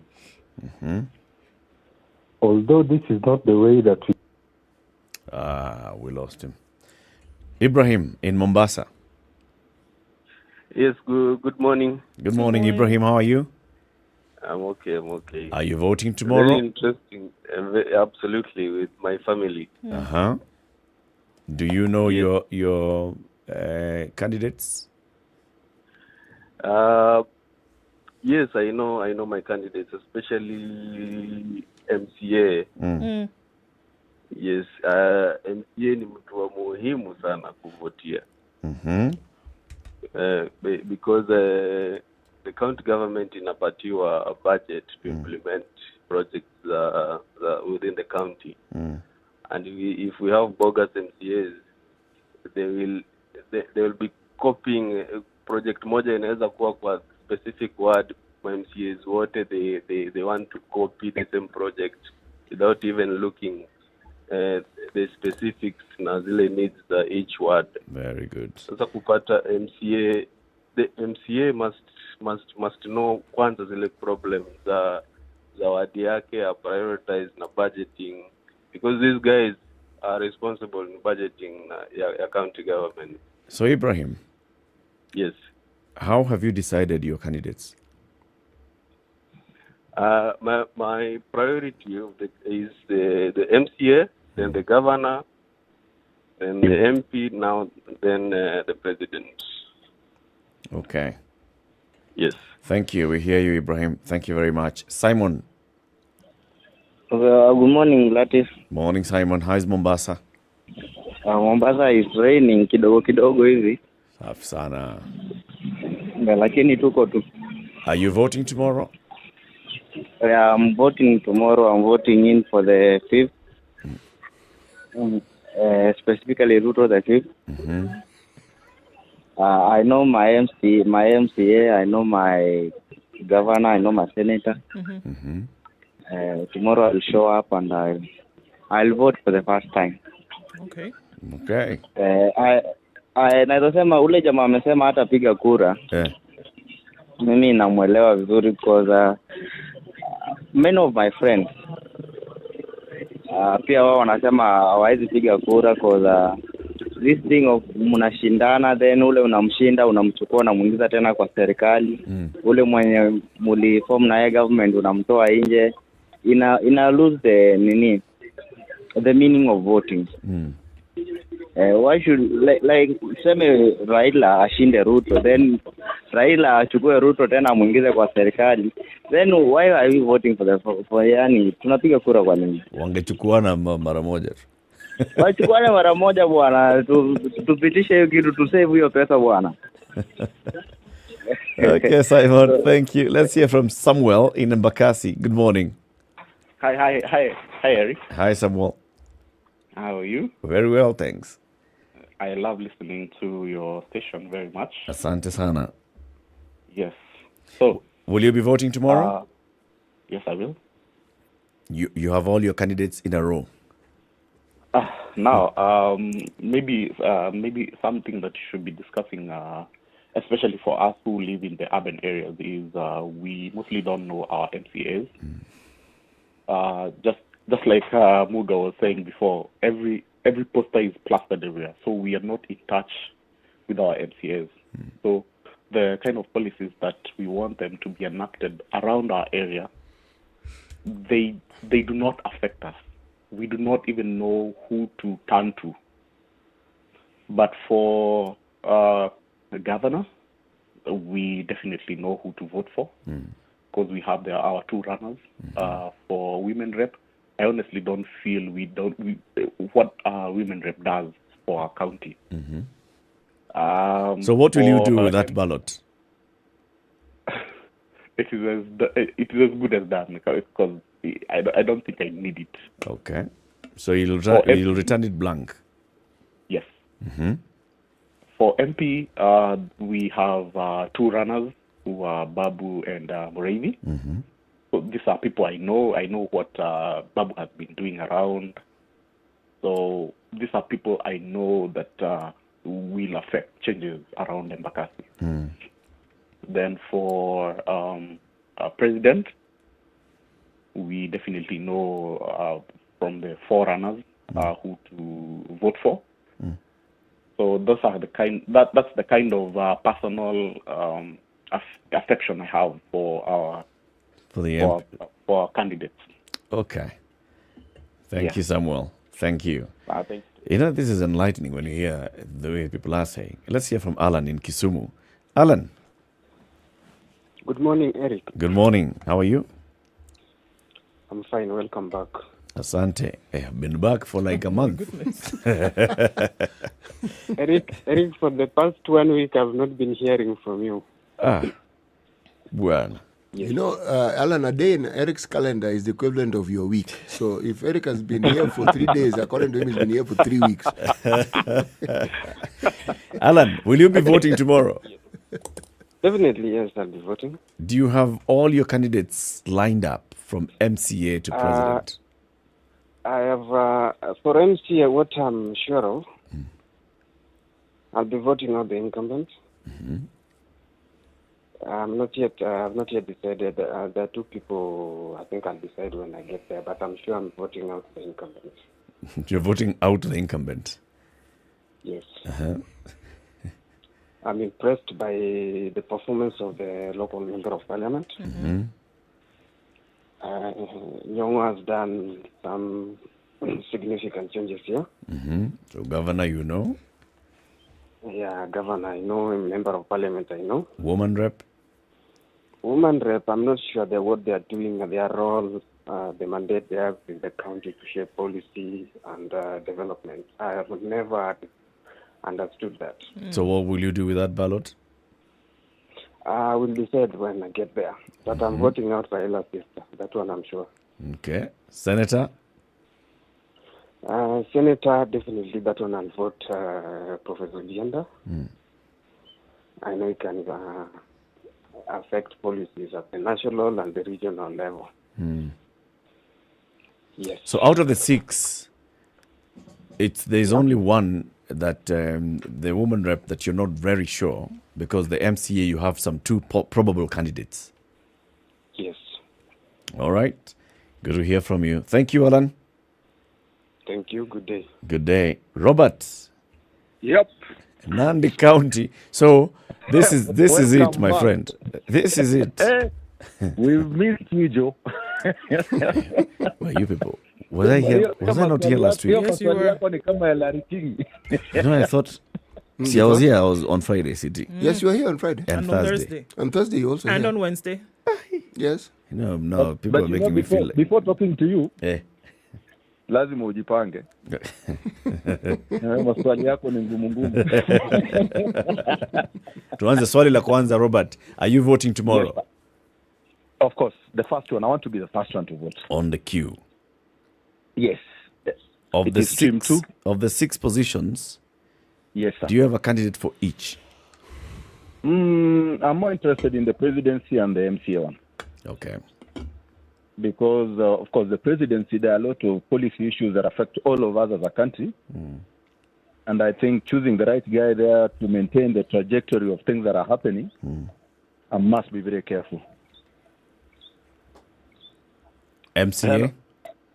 MCA, yeah, that is the other guy now who allocates resources that come to the county. I must also be very careful of the guy who knows what happens there in the county assembly. And the guy who can be able to look at what we need on the ground here and be able to allocate resources correctly. Okay. But these other ones, in Nandi, you know, these are just other guys that look for the noisiest. The noisiest? Yes, piga kura huko. There's only one UDA candidate for each of those positions. There's What do you do? There's no position You know that has it 2 very well. UDA candidates, Buana. Whether I vote for a UDM guy or a KANU guy, ultimately it would be UDA. Oh, okay, that's what you So mean. hasara. Ya nini uweke nguvu yako hapo bure?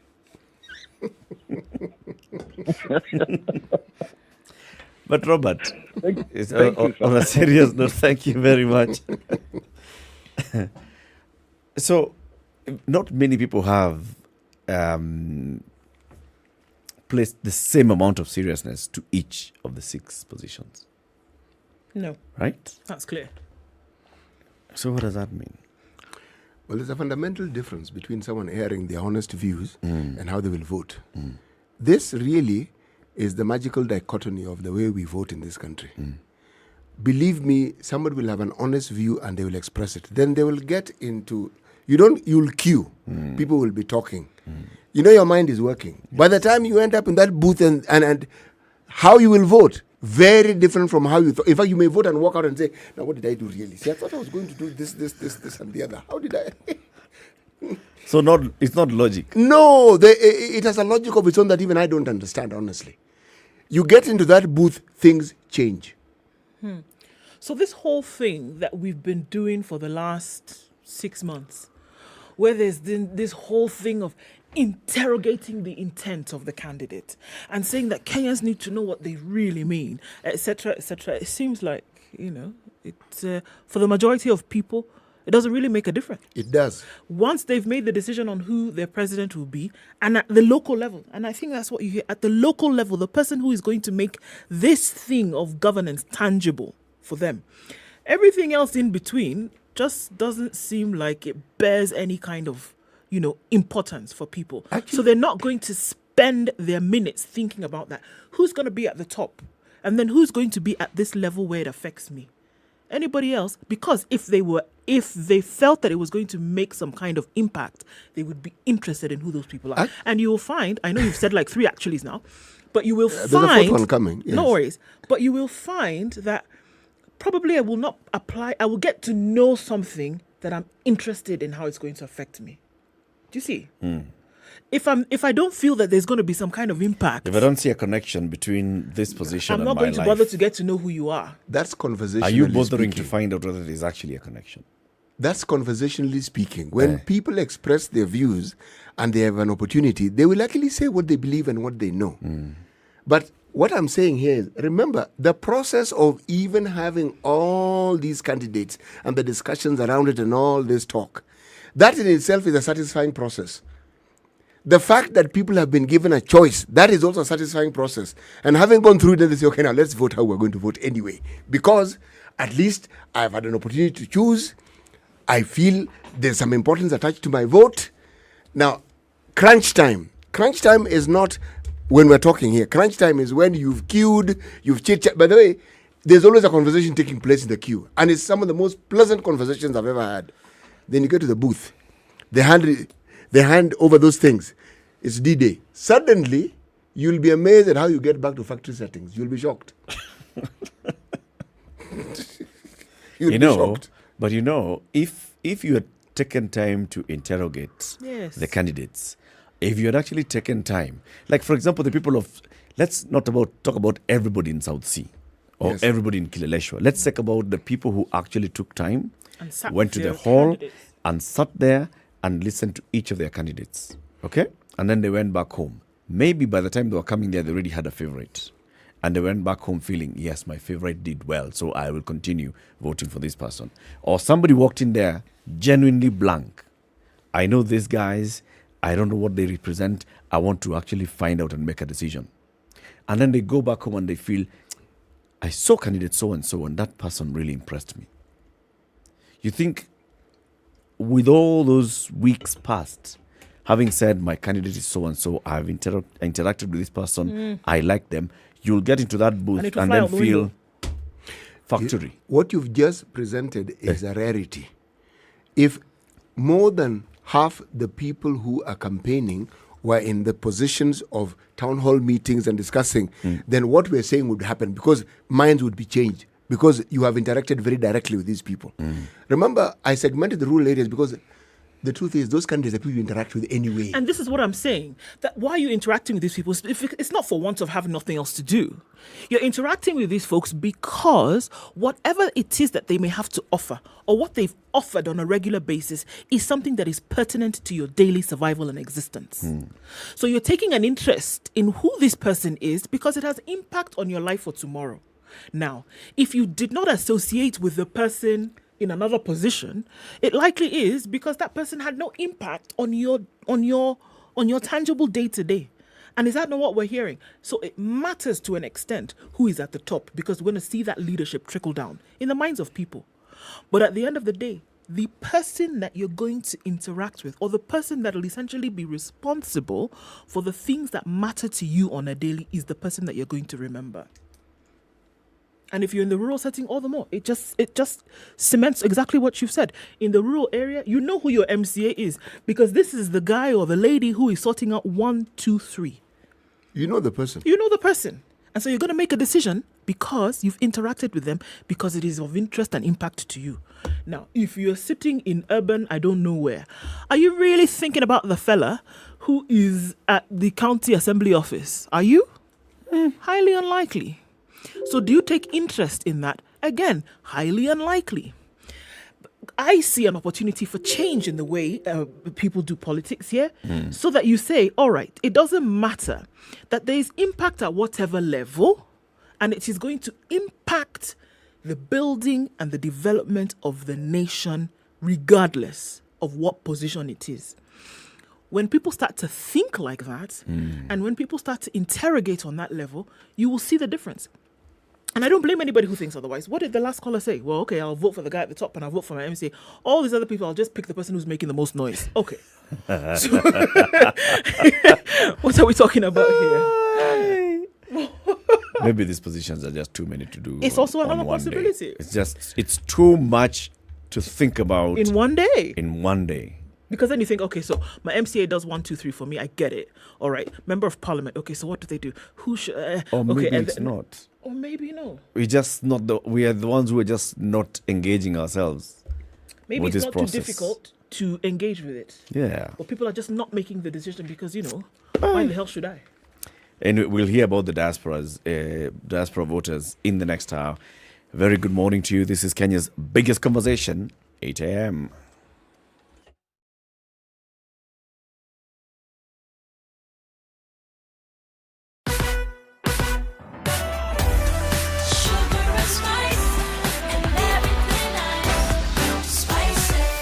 Spice up your life.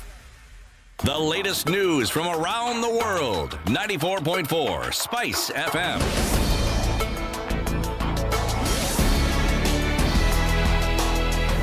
Good morning, ladies and gentlemen. I'm Dennis Aseto. IEBC is expected to start distributing ballot papers and other materials to all polling stations. IEBC Commissioner Boyamolu gave an assurance that election officials have been trained for the election and that all that is left is the exercise tomorrow. In terms of training, all our people have been trained. They are properly informed, from technology to identification of voters through technology, to election laws, to crossing of registers per the new court ruling. It's just systems are set.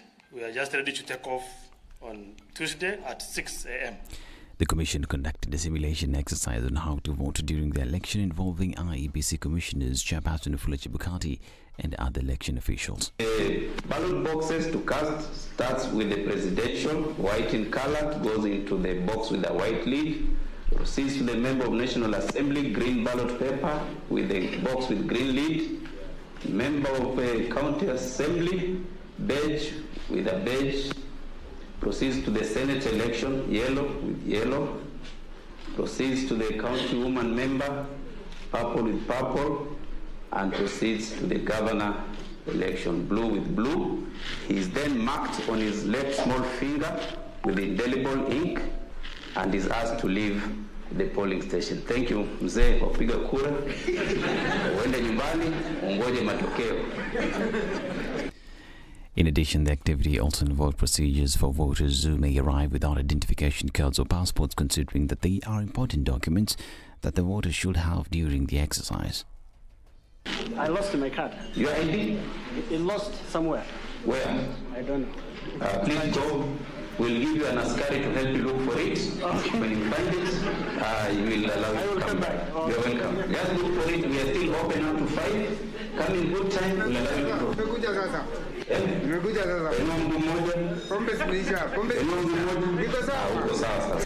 There is the IEBC informing Kenyans, also giving a voter education as we approach the August 9th elections, which is tomorrow. Now, IEBC presiding officer in Kisumu County, Solomon Mudaya, had said that the preparations for tomorrow's elections have been completed and assured the aspirants and voters of his and his team's readiness to make the election a success. Speaking in Kisumu, he confirmed the distribution of some of election equipment that will be used in the election to all the constituencies. All the materials required for this general election has already been delivered from Nairobi, and from the county warehouse, we have already sent it to all the 7 constituency tallying centers, that is for Kisumu Central, Kisumu East, Kisumu West, Nyando, Nyakachi, Horoni, and Seme constituency. So all the materials are there. Here I mean the ballot papers have already been delivered for all the positions except for presidential. Ballot boxes are already there. The KIMs, which contain the soft copy of the register, they are also already at the tallying centers. So we are waiting for 9s for voting to take place.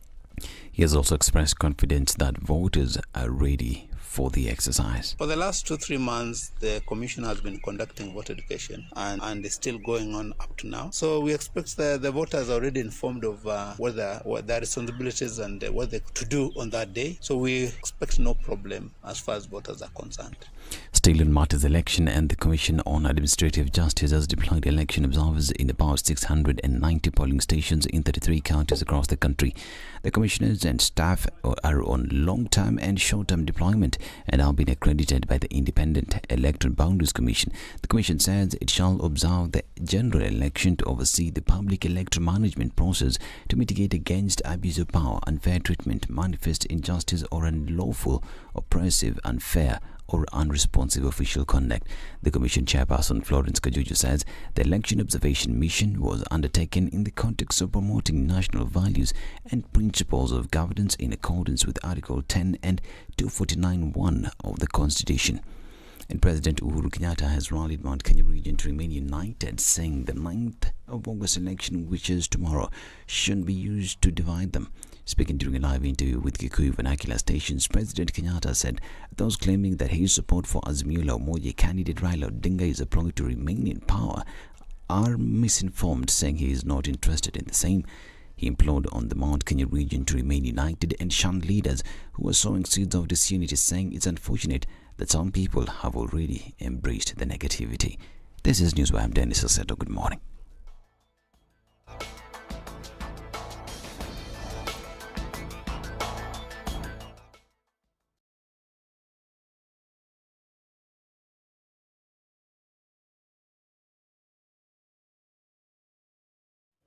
Traffic building up in certain parts of the city, but it doesn't look too crazy today. Jogo Road, just getting to the mouth of that City Stadium roundabout junction. That's where you'll see the most of it. We're looking at out and inbound traffic. Coming in from Kamkunji, Landis Road is quite the beehive of activity this morning.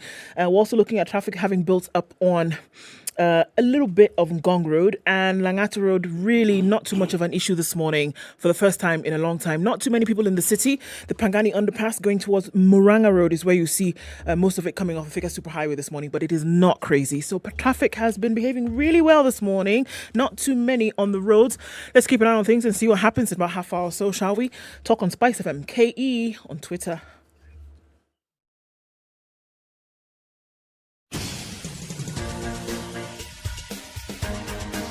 This is The Situation Room, the home of hard-hitting political commentary and penetrating insights about the state of the nation. This is a talk radio experience like no other. The Situation Room, a place for hard truths, debates, and elevated conversations. The Situation Room, witty, political, engaging, deep, controversial. In the room, we have C.T. Muga, researcher, academic, seasoned political observer, a fountain of wisdom in these politically uncertain times. Ndu Oko, Nigerian by birth, Kenyan by choice, communications expert, Pan-Africanist, a truth seeker and believer in people power, and Eric Latin, agent provocateur, the man in the chair, seasoned journalist, news hound, a man who believes in punching up, not down.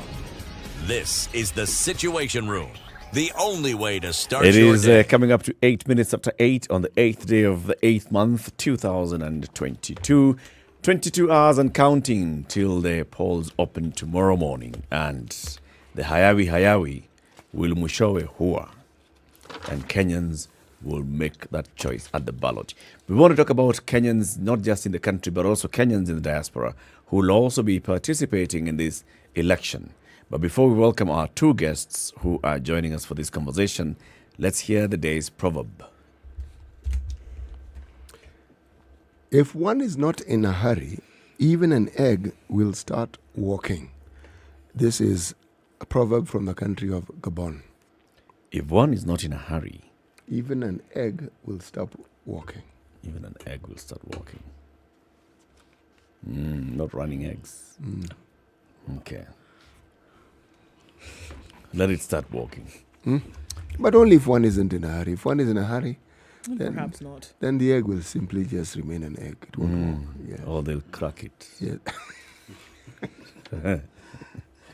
And it'll be a running egg. It will not be well done. It will not be walking. Okay. We have a guest in the studio and we have another guest joining us via video link. The one in the studio is Maina Gatangi. He is the chairman of the Azimio la Umoja One Kenya Coalition Party, UK and Europe chapter.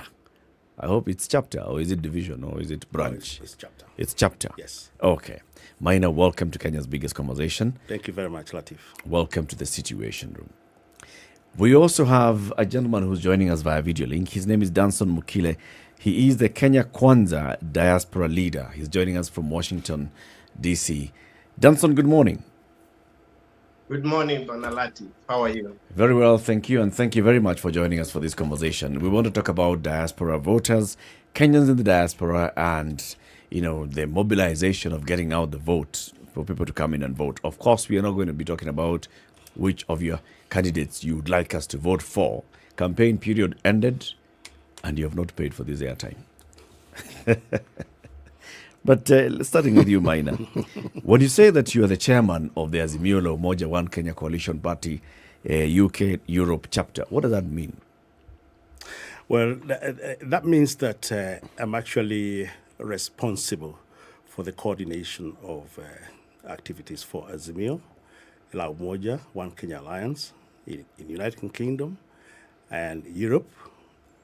I'm also responsible for a team of 26 members of the Secretariat, which runs all the activities, planning, following up activities, both in the United Kingdom and in Europe, and also the implementation of those plans in Kenya. Okay. Yes. Do you have members, or is it affiliate? Is it people who, are have allegiance to the other political parties, who then also come to you and tell you, we support the Azimio candidate, or we support the Azimio movement, or how do you identify your members? Yeah, of course, this is coming from way back, from times of NASA. Building up to the 2022 election preparation. And soon after Azimio was formulated, there are parties that came in. So there are members of different parties in the United Kingdom and also in Europe and other parts of the diaspora. That includes ODM, and I'm actually a life member of ODM personally. The other members of Jubilee, and we have quite a large following of members in Jubilee. NA Kenya as well, and also Wiper, as well as other parties.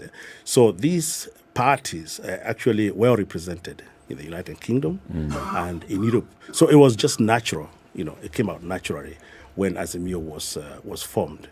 And, of course, all the members came together. Okay. Yeah. Danson, you represent the Kenya Kwanza diaspora supporters.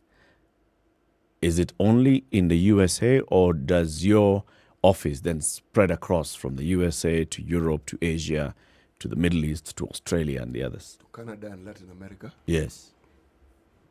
Yes, for the Kenya Kwanza, our structure is built on the global and also the local level. So we have men and women who are leading the global, and we are across the whole world, actually, from South Africa all the way to Australia, Netherlands, Germany, the entire Europe. We have Asia, we have the Latin America, and the North America. So we are across the whole globe. And for me, I'm representing the DC because the United States is huge. So we divided the US into chapters, depending on the population of Kenyans in that particular region. So we are also structured.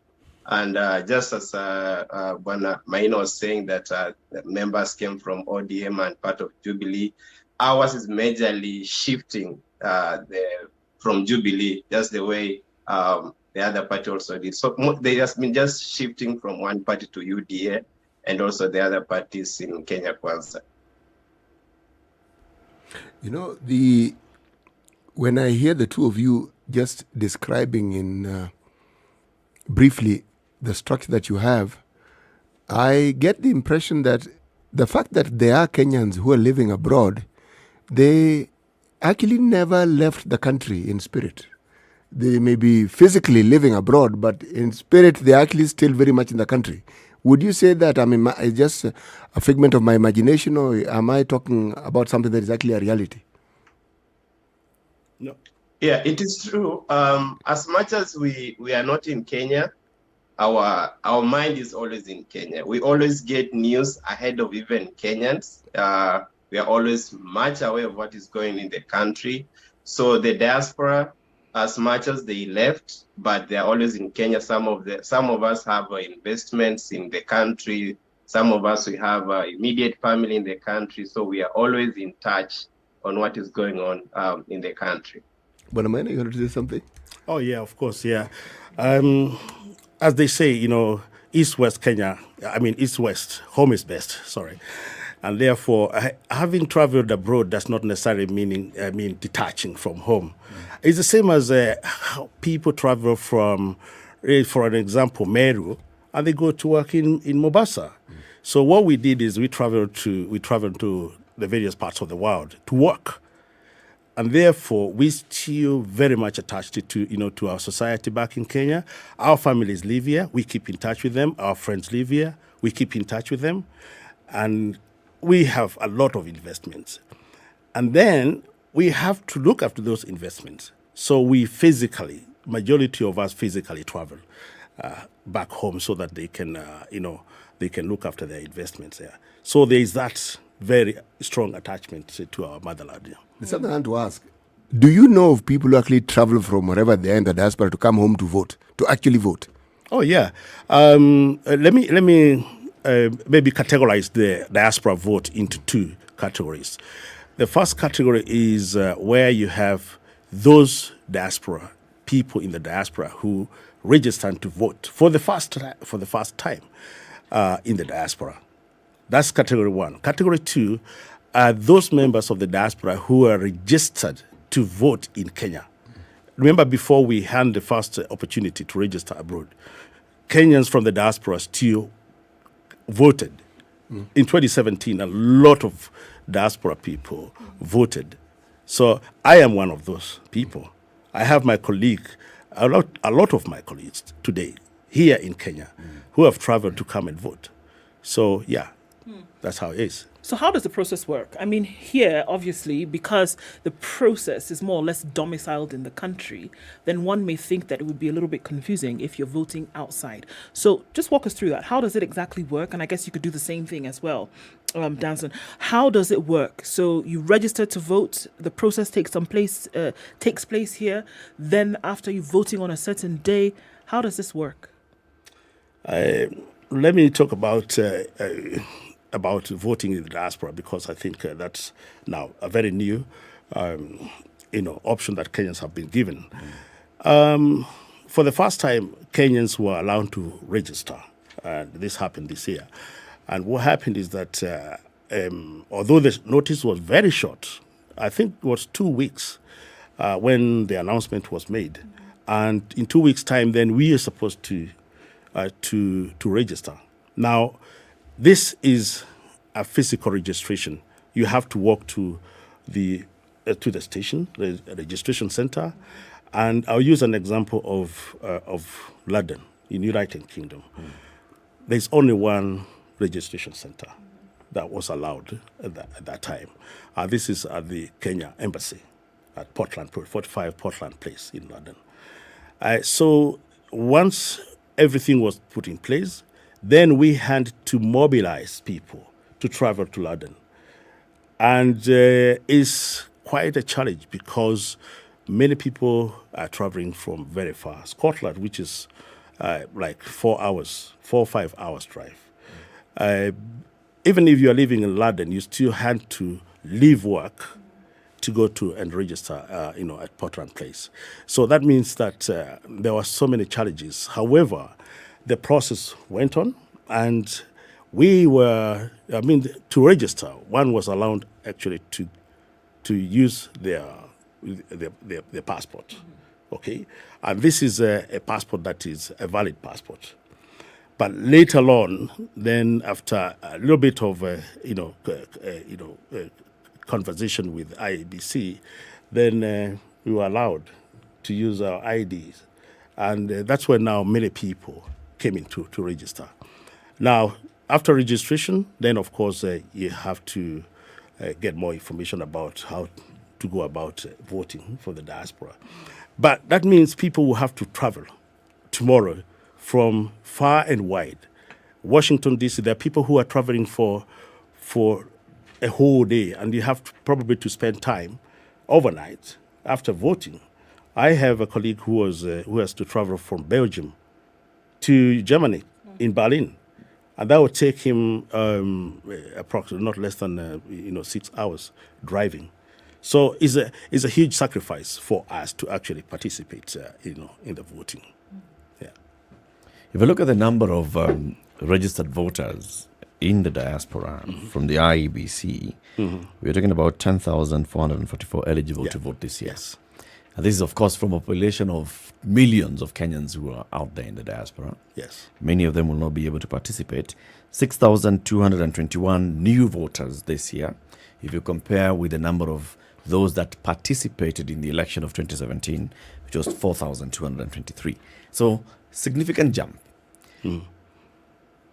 But still, it's a very small number compared to those Kenyans who are living and working in the diaspora. Are you saying this is because of the IEBC not having facilitated you to register as voters and to participate in this exercise? Yeah, partly that is one of the reasons. Remember, this is the first time the diasporas were allowed to register to vote abroad. And there were not much preparation prior to that. It was an announcement that was made in 2 weeks' time, and we were to start preparing, making preparation to go and register.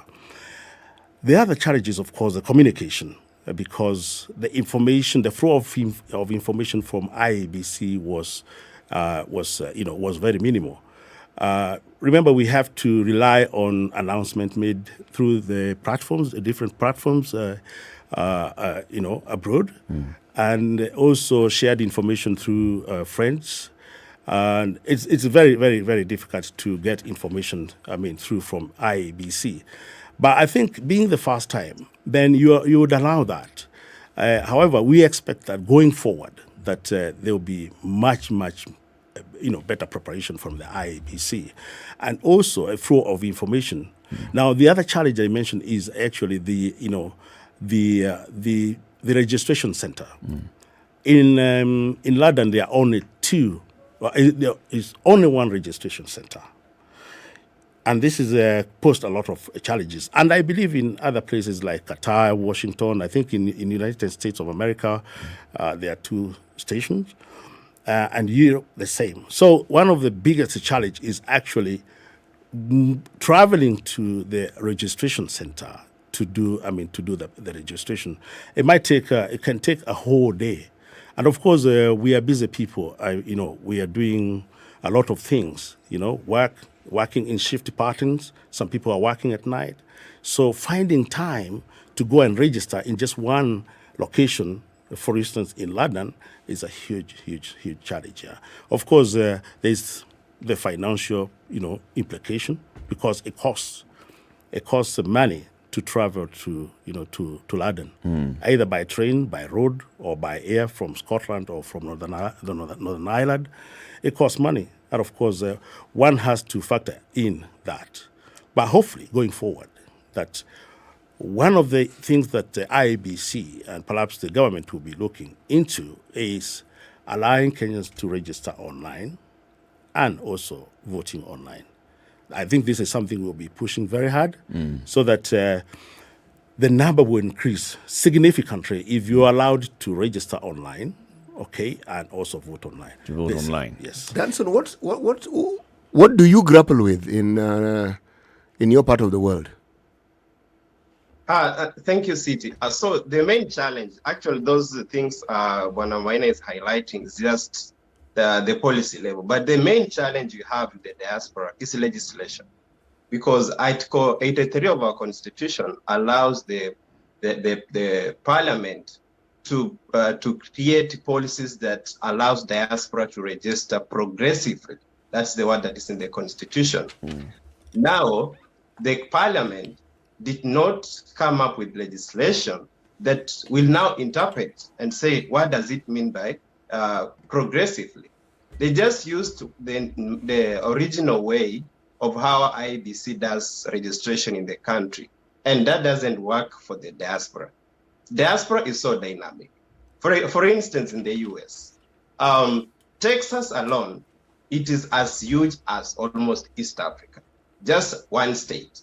California is so huge. So if you come with the same approach to register Kenyans, the way it's done in the country, it doesn't work.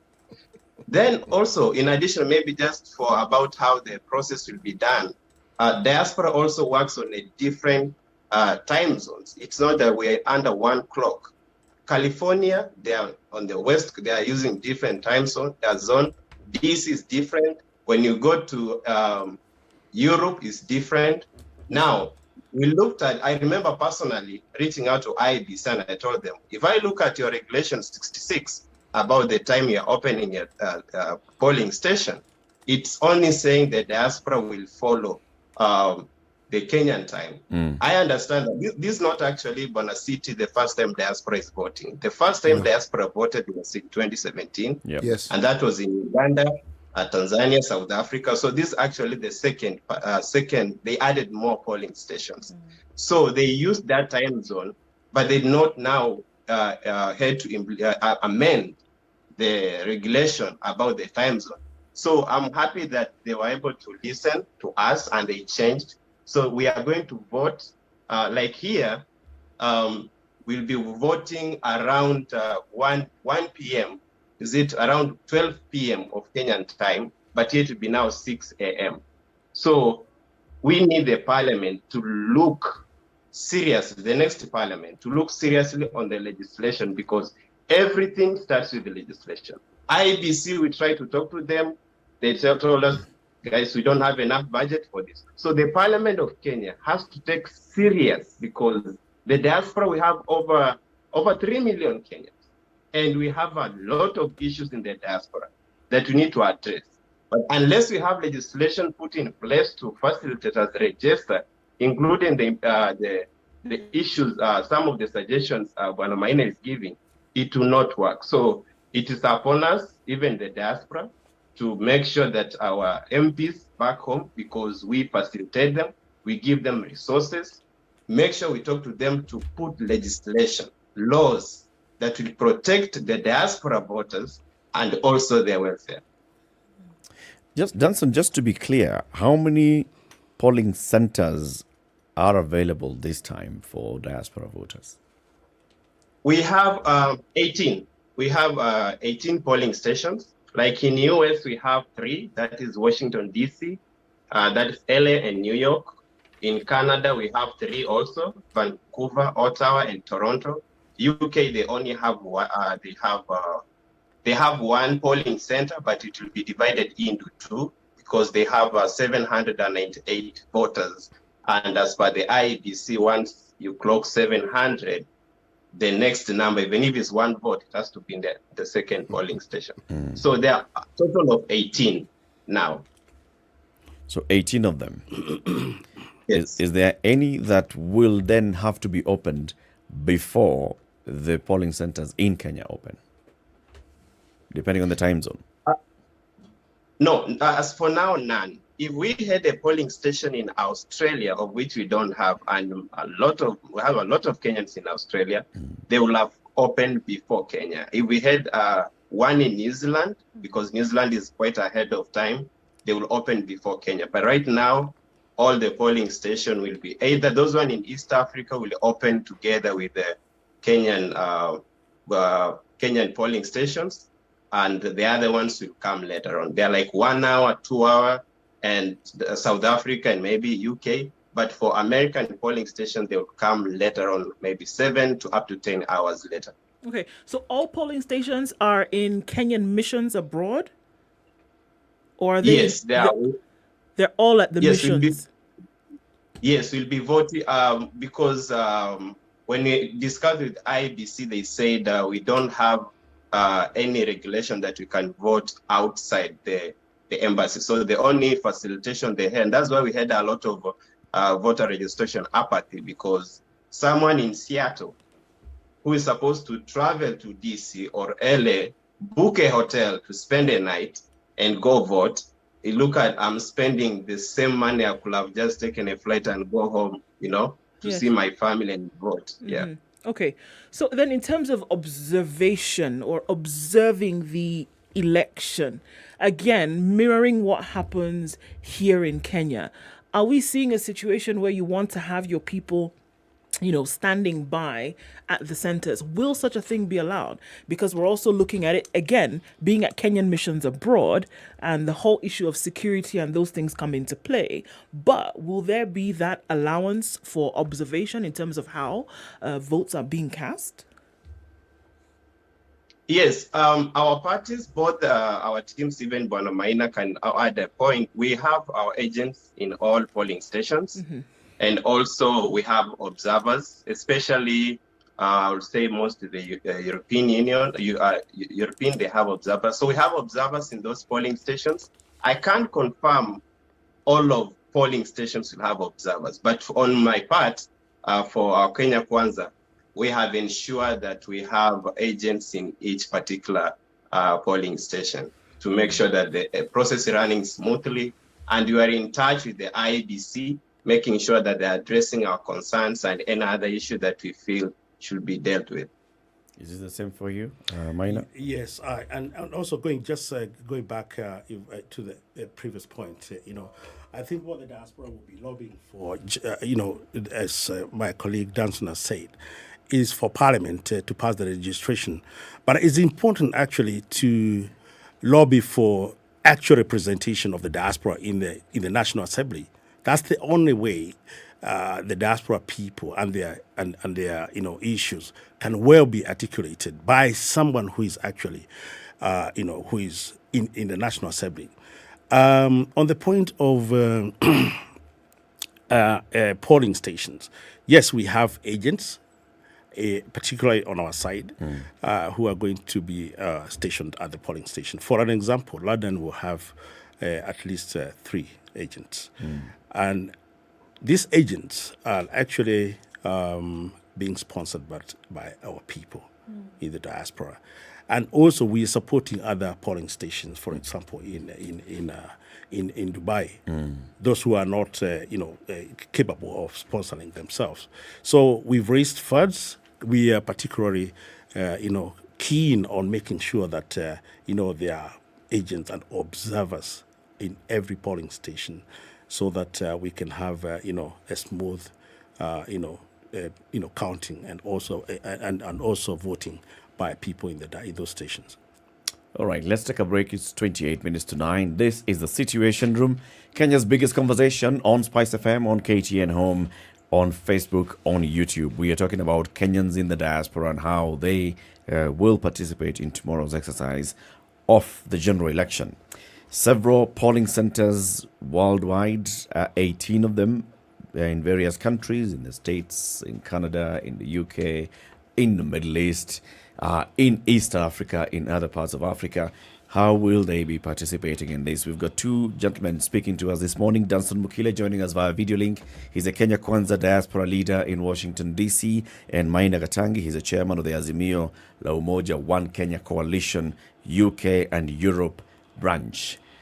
Taking a quick break, Maina, you know about Samsung, the mobile phone, and what they've done over the years in terms of being the leaders in smartphone technology. From those days when if you wanted to do anything like send a message, you had to go a long route of typing down a message or writing a letter or sending telegraphic money or some telegram or fax. Nowadays you have all those things in just one device, and they're still advancing the technology with launching the flip phones. Exactly. So, I mean, it's safe to say that, your most important advancements in technology have happened, and Samsung has been at the forefront. So come the 10th of August, Samsung will be having the global launch of the Galaxy Z Fold and Galaxy Z Flip 4. The devices on the very bleeding edge of technology, around the world streaming event.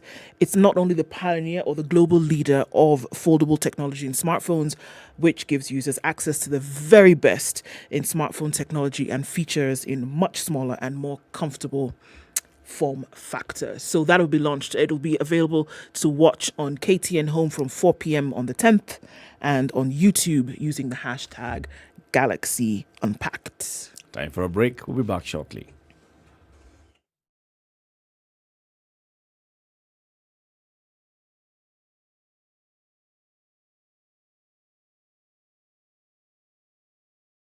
We know it is cold, but Cold Stone Creamery has hot deals for you. This month, enjoy cups of rich and creamy ice cream, delicious ice cream cakes, and fresh oven-baked cakes at amazing prices. Visit any of our stores in Nairobi or Mombasa and indulge in your favorite treats. Cold Stone Creamery, the ultimate ice cream experience.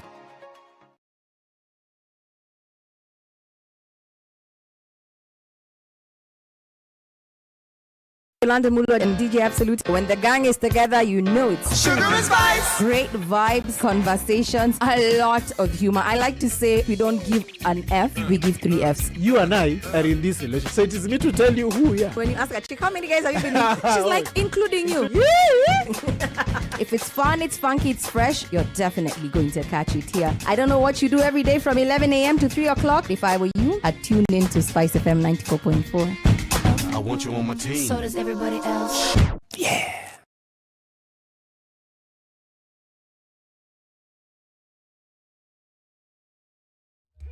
Still a cloudy morning in Nairobi at 15, highs of 23 and lows of 12. It's partly sunny at 16 in Nakuru. It'll go to highs of 26 and lows of 14. It's raining in Nyeri at 14, highs of 19 today, and 23 will be the high in a sunny Eldoret, currently at 15. It's raining in Mombasa at 22. We'll see highs of 27. 27 will also be the high in Malindi, where it's sunny at 22. And it's 22 and sunny in Kisumu. We'll see highs of 29, highs of 27 in a sunny Kakamega this morning at 19. The sun is up as well in Kampala at 21. Highs of 27 and 28 will be the high in a sunny Dar es Salaam at 21. It's 13 degrees and sunny in Johannesburg, highs of 19 and lows of 5, while Lagos is cloudy at 23. We'll see highs of 29 and 30 will be the high in Kinshasa, where it's mostly sunny at 19.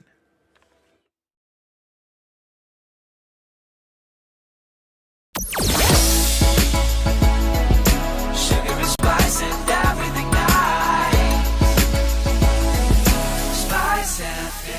Spice up your life All right, not too much of a nightmare this morning. It has not been too bad in terms of traffic, but we're just seeing some movement still around the CBD. Coming off Jogger Road has not been too crazy, but then we're seeing going towards Landis is where the most has happened this morning. The CBD quite busy. The Thika Superhighway is an absolute driver's dream this morning. In and outbound traffic is moving very freely, and we don't have any clog-ups there at all. Coming off of Waiyaki Way, the most you'll see is the exits around Westlands on the Nairobi Express, but you should be all right after that. And there's something going on as well on the expressway as you're coming off just past the University Way. So keeping an eye on those things, but a few minutes after 8:30, reset traffic has not been too bad. Let's talk just in case anything does go out of whack. SpiceFM KE on Twitter.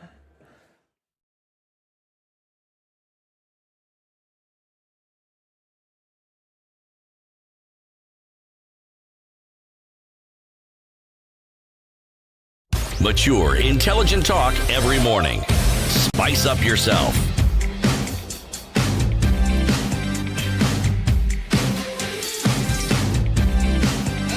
Mornings done right. 23 minutes to 9. 94.4 Spice FM, Nairobi. And home and online.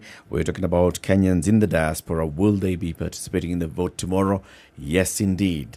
The IEBC has increased the number of polling stations in the diaspora. In 2017, it was just around East Africa. Now, we have East Africa, we've got the Middle East, we've got America, we've got North America, we've got Europe, and we still have countries around East Africa. For example, we have a polling station in Qatar, which has the highest number of registered voters there, 1,437 polling center.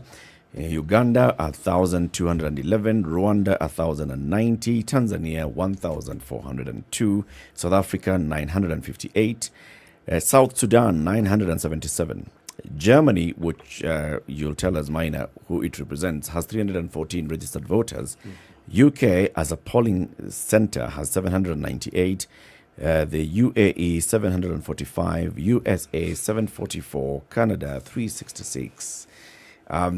We are speaking to two leaders of Kenyans in the diaspora representing the various political groups. From the Kenya Kwanza diaspora leader in Washington, D.C., Danson Mukile, and Maina Gatangi. He's a chairman of Azimio in UK and Europe. So looking at these numbers in Europe, how many polling stations do you have in Europe? We have one in Berlin, in Germany. And that means someone who is registered to vote and lives in Belgium will have actually to travel all the way to Berlin. Same as the Dutch and other countries. So that provides quite a significant challenge in terms of logistics, planning, and of course there's a financial implication.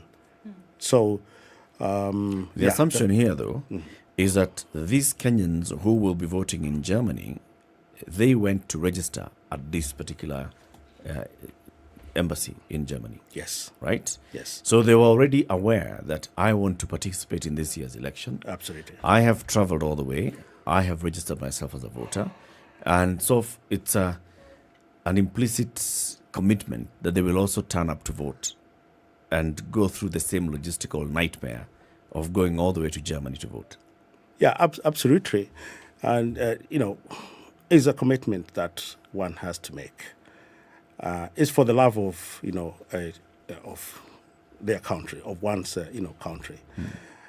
We want to be part and parcel of the transformation because we believe that by voting, actually, which is a right, a constitutional right, you are allowed actually to determine the direction of, of politics and including leadership.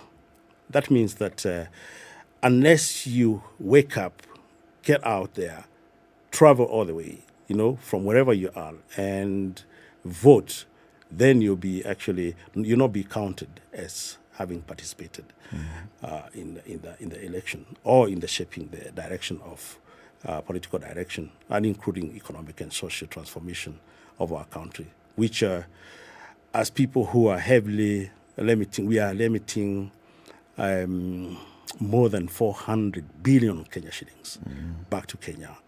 Then you want to have that money at least, guided, and so that the investment is is properly done. Yes. Danson, I can imagine that there's been quite some lobbying when it comes to making this whole voting process or being involved in the process, the electoral process, for those living in the diaspora, just a little bit easier. Now, I mean, it is clear from the last conversation that we had, it is clear now that it's not as easy. It's not a walk in the park. What conversations have been had then with the IEBC to try and make this a little bit easier? One would imagine that then setting up polling centers in a country where the IEBC is not resident might be a bit of a challenge. But what have they said in terms of what they can do, even if it is in future elections, to make it easier for Kenyans in the diaspora to vote without this heavy logistical and money-wise challenge? So when it comes to the IEBC, when we had a conversation and they shared with us the challenges, but we told them about the registration time frame, that should not be a challenge. You know, remember, you are bringing people to a place they don't have any interaction before for just 15 days. Actually, they gave us 15 days to register. Why can't you let your officials come to the diaspora 90 days? Because this is, people can plan. People are busy working. Someone, even getting just an off is not an easy thing. So they should first of all work on their policy that the diaspora registration timelines, they should be different than what happens in the country. Let them give us 3 months. The clerks can come stay, because when you're given visas to travel to this country, for that kind of activity, it would take about 6 months before it expires. So they should work on the time frame and also engage the parliament when they are doing their budget. I don't think they were able to budget for us enough for the diaspora. They just tried, and when it was declined, and they could not even allocate some resources. So as much as we want the parliament to do something about the diaspora, we feel the IEBC also have to take the responsibility, because they are the key player in this, and make sure that we are registered. For example, when you talk about the polling stations, this is something that can be increased. For example, the government can increase consulates in a country. Like in US, we are giving a proposal of having up to 10 consulates, because we send in the highest. Actually, 55% of the remittances comes from the United States. So we deserve more consulates in the United States, so that the services can be offered close. And these consulates can be used as polling station in the next general election. And what the IEBC also failed is when they ignored the diaspora leaders. We told them this is how it should work, but they totally just went on their own. We gave them options. You say, okay, so you guys have low budget, then we are proposing this and this. Why can't you come early? Why can't you give us more time to lobby our people? They could not. So it's done. Time has taken, has gone. So we are just hoping that those ones have registered. And also people say we only have 10,444 registered voters in diaspora, as much as that is the figure. But our key role in this tomorrow's election, it is so huge. We are supporting our parties. Even Bwana Maina can tell you that. And our input in terms of resources, it has enabled them to run the campaigns. So our role is so huge, apart from just casting the vote, and we should not be ignored at all. We're in agreement with you, because if you talk about just remittances, it's the highest foreign exchange earner for the country. Whatever prominence the diaspora ought to be given is clearly not being given to them. The recognition of their contribution to the country's economy, clearly, if we were to look at just the steps that have been taken by the government to ensure that the resource that we refer to as the diaspora actually gets the sort of support that they need to function in the way that they do and to participate well in the country, we understand it isn't what it ought to be. But let me ask the question. When you presented some of these proposals to IEBC, Are you saying that the proposals fell within the ambit of the law as we currently have it, and that they were not able to facilitate, or was it something that required legislation before it could be implemented?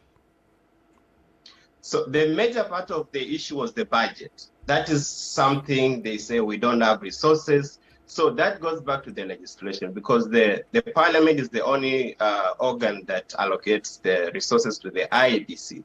And I agree with you. Like, for example, even President Uhuru can confirm this. When COVID came in, the diaspora remittances are the ones that actually stabilized our Kenyan currency. If we could not be sending the money in the country, our currency will have fallen, so badly. But we tried. So as much as we are doing this, and we are not asking them to build us roads, to build us schools, we're just asking them to just make policies that will allow us to invest more in our own country. So it is something that is easy for them to do, but they have been using us as I would say, pawns. We just be used the way, go get the money from them as, transactional. It will just been used for transactions, yeah. Because what we're saying essentially, Minor, is that we're looking at a situation whereby the diaspora vote may be small in terms of numbers, but the diaspora impact then is much larger in what would happen in the country. And so we're saying take these folks a little bit more seriously. So one would hope that they're giving or lending their voice to an electoral process because of what could happen in the future legislatively for the country. Is that where we're going? So it's beyond numbers for a campaign, election, vote. But it's more in terms of the future, because we've seen that diaspora involvement in how the country grows economically or otherwise cannot be ignored. Yeah, absolutely, Udu. The fact that we are emitting so much money, it just tells how much interest Kenyans in the diaspora have in supporting their families, or investing in Kenya, trading, and many other ways, and also participating in the development processes. So it goes beyond the numbers, basically. And I think we are looking at a time when the people in the diaspora will actually be, hopefully, directly involved in the management of the government, through policy development. For instance, the diaspora policy document, which is, I think, urgently required. And that means that we people in the diaspora and have knowledge, we have the know-how, we have the experience, then we can start now contributing back to the development of our country. And that is so important, because some of us are actually going to, retire soon. There are those who will also be doing consultancy or have been doing consultancy with, different, companies here in Kenya, and also the government. So there's a huge need to look beyond just the numbers here. And going back to the facilitation, because this is where IEBC comes in, through the registration, we are looking at improving the processes. Because what Danson is saying here is, how do we go about improving the processes? How does IEBC facilitate, and is a constitutional right, facilitates Kenyans abroad to vote during the elections? And as Udu put it, technology is like at our fingertips, And I think this is where we should move beyond now the physical registration. Some countries are using, online registration and online voting. It's just looking at the processes, the security of the processes, and then allow Kenyans. That's the only way that you're going to guarantee more Kenyans living in the diaspora participating in elections. Because I don't have to travel 5 hours, spend so much money. If I can just go onto my phone through an application and register, and then when it comes to the time of voting, then I can do that. Plus, we should also be able to access information from the IEBC through our phones. That is very important because we live in countries where information is, freely shared around. And that's the only way Kenyans abroad can actually, understand the processes and also their responsibility towards development in their countries. How have you engaged with the leadership of the parties that you both represent on this particular matter of pushing forward what you'd like to see? Like you've said, it's not just about IEBC. IEBC may be pushed to accept and have the will, but then they will not have the means because the means come from national policy, from budgetary allocation in the National Assembly. What is the promise that is being made by both political camps on how the diaspora will be treated better going forward? Yeah. So I participated personally in a meeting where we were reviewing the processes, online registration and online voting, and there is a document that has been prepared and submitted through our party organ to the IEBC, and that is in consideration. Obviously, we are seeking the goodwill of our leaders. And my leader, Raila Amolo Odinga, he has been very particular in actually facilitating the flow of information to us in the diaspora, and also facilitating the processes of registration and voting. So I know very well that this process for diaspora voting is going to gain momentum soon after election. If everything goes to plan, and I think this to is your where, plan. Oh, to our plan, yeah, definitely, yeah. And we are very plan. optimistic. Yeah. Danson, we have seen your candidate has been signing charters, with counties, with various interest groups. Is there any charter that has been signed with the diaspora and commitments made specifically on how to facilitate diasporas, people in the diaspora to participate better in next future elections? Oh, yes. Even with the recent charter signing, I remember our candidate, Dr. William Samuel Ruto, he said that we have 48 charters, and the 48th was actually diaspora. So even personally, I've been involved in coming up with the ideas that we feel that we need to implement, including the IEBC issues, and also the economic factor on how the diaspora can participate in the country. So it is true, we have engaged him in person and also virtually on these issues, and we put them in the charter, and we hope, God willing, he will honor the word. And he has pronounced it several times, even during manifesto launch and even during his public gathering, that diaspora is at his heart. And he promised to keep his word for the diaspora when he gets in the office. One of the things that you have mentioned, which is a reality, is that we have a parliament that doesn't just provide the functions of oversight, but it's not just a budget creating, but a budget allocating parliament, in addition to creating legislation. Now, given that the interest of the diaspora is as vast as you say, and you've mentioned in passing also that you have spent resources even in the electoral process. Have you considered, because our parliament will still have the same powers even coming a new government, how it is you can influence the legislative processes to favor the diaspora, so that the diaspora has an even bigger say than they currently have? Because in reality, it is parliament that will determine the things we're talking about. Yes, so as we speak right now, City, there is a huge step that has happened for the diaspora in the national parliament. We pushed through our leaders that we need a committee that will be in charge of diaspora. So right now we have a whole new diaspora committee that will be, will have the leadership from the chairperson and other structure, just like when you have a budget committee. So we are hoping, even though we have tried through our party organ to get nominations, and so far it has not been successful. I don't know on the side of Bwana Maina, but we have now a committee, a diaspora committee in the National Assembly. So we are hoping through this, we'll be talking to the leadership that will be there in that committee so that we can push the implementation of the diaspora legislation.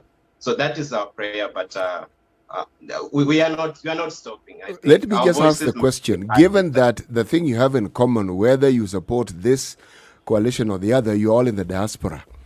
Does it not, in my mind, it appears obvious that despite the so-called party differences, which in reality don't actually exist, is it possible for these two camps in the diaspora to work together, because you'll be a far stronger force if you're talking the same language, because after all, it's the same country we're talking about. And if you look at your interests, they're not really that different. It just happens that you are using the diversity element, that is your right, to support different people. Can you work together when it comes to issues that actually affect the diaspora? Absolutely, we can work together. And when I see, we have started a conversation that did not exist. As much as we voted in 2017, the 2022 voting is a bit more robust, and putting on especially people who live in the United States and the UK together, despite the political differences. And we talk with them.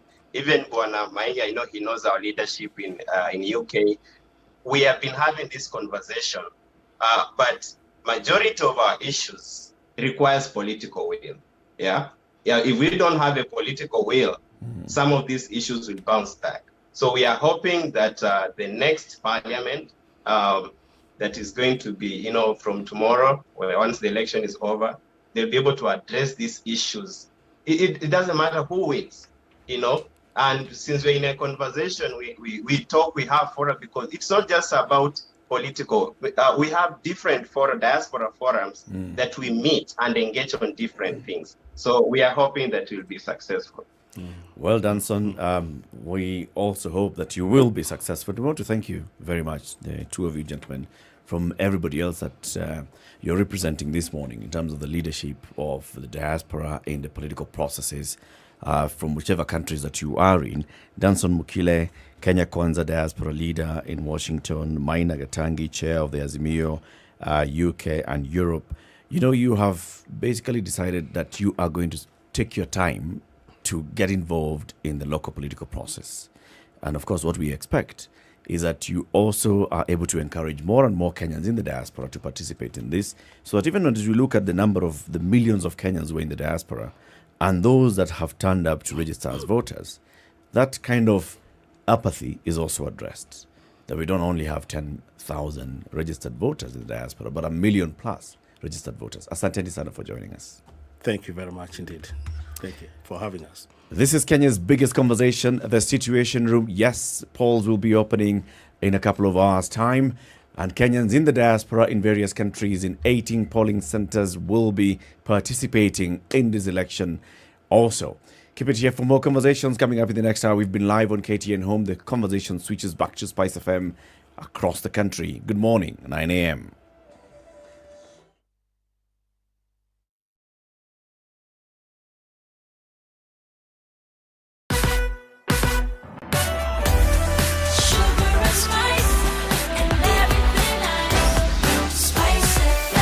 Spice up your life. The latest news from around the world. 94.4 Spice FM.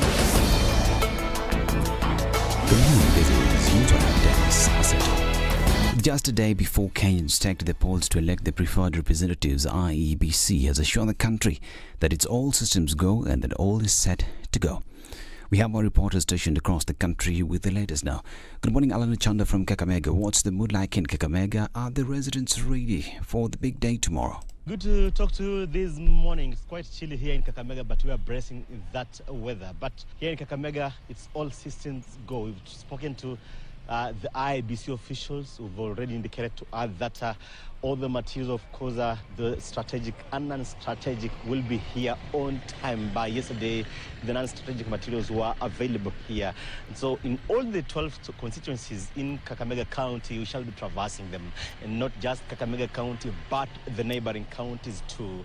We are seeing a situation where also one of the presidential candidates, Professor George Lushiri Wajakoya, is also coming from this particular county of Kakamega. And so they have spoken to the voters here. Also remember that we are quite careful so that maybe during this period when campaigns have now just been actually been halted, of course, according to the IEBC stipulations, 3 days to the polls, there are no campaigns. So we are also very careful to ensure that we don't also speak to the candidates and also some voters. But of course, tomorrow morning, we understand that by 5 a.m., the elections officials have already hinted to us that all the polling stations will be already open by at around 6 a.m. So we are actually projecting that by around 4:35 a.m. we shall be in those polling stations. Thank you, Ochanda, for that report. But now we go to Kisumu County, where our senior reporter, Abi Gina, is stationed. And Abi Gina brings us up to speed on what is happening in Kisumu County. Here they say, Oya Oreuru, meaning good morning all, from the lakeside city of Kisumu. A lot of excitement, a lot of uncertainty filling the air here in Kisumu. This is a critical zone for Azimio candidate Raila Odinga. This is his political bedrock, which he will be banking on to turn up in numbers come the elections tomorrow. A lot of preparations currently underway here in the lakeside city. From the various IEBC officials, they are currently being taken through in a workshop on just how they will be undertaking the voting exercise to ensure that everything goes smoothly. They are currently being held up in Tomboya, I beg your pardon, at Social Hall here in the city. And a lot of expectations from this region. It commands close to about 2.7 million votes that will be critical in the vote basket of Azimio candidate Raila Odinga. And of course, also for DP Ruto, he also has been making inroads in some parts of Nyanza region, including the likes of Migori and a bit of Homa Bay. So it is a region to watch, not only for the simple reason that this is his political bedrock, but how will the voter turnout look like? A lot of Kisumu residents have expressed interest in this election, saying this is the fifth stab of Azimio candidate. And I'd like to bring in some of the people from Kisumu to just talk to us and give us some of the expectations as we transition to this very important election. Habari yako, na ningependa uniambie kwa majina unaitwa nani na unajisikia aje asubuhi ya leo? Umejitayarisha kupiga kura? Kwa majina naitwa Elvis Otieno na nimejitayarisha kabisa kupiga kura. We continue to follow up on what is happening across the country. Remember, we'll be bringing you blow by blow and the happenings as we progress throughout the day. Now, Kirinyaga woman representative and gubernatorial candidate Wangui Ngirishi is calling on Kenyans to maintain peace this election period. Ngirishi asked IEBC to preside over a free and fair process. She called upon the security operators to ensure that those with the intention to cause chaos are arrested and action taken according to the law. Ni kusema kwamba waweke amani na wale ambao maybe wanajipanga kuiba kura ama kuleta furugu katika polling stations. Nataka kuambia the government ichukue wajibu wake wa ku make sure kwamba there is peaceful elections. Now IEBC wafanye zile ikuwe ni elections ambazo ziko na uhaki na ukweli, because when there is openness and there is kuna ile uhaki imefanyika katika the elections, I know hakutakuwa na kupigana, hakutakuwa na mambo ya watu kulia kwamba wameibiwa. This is News Web. Dennis Aseta, good morning.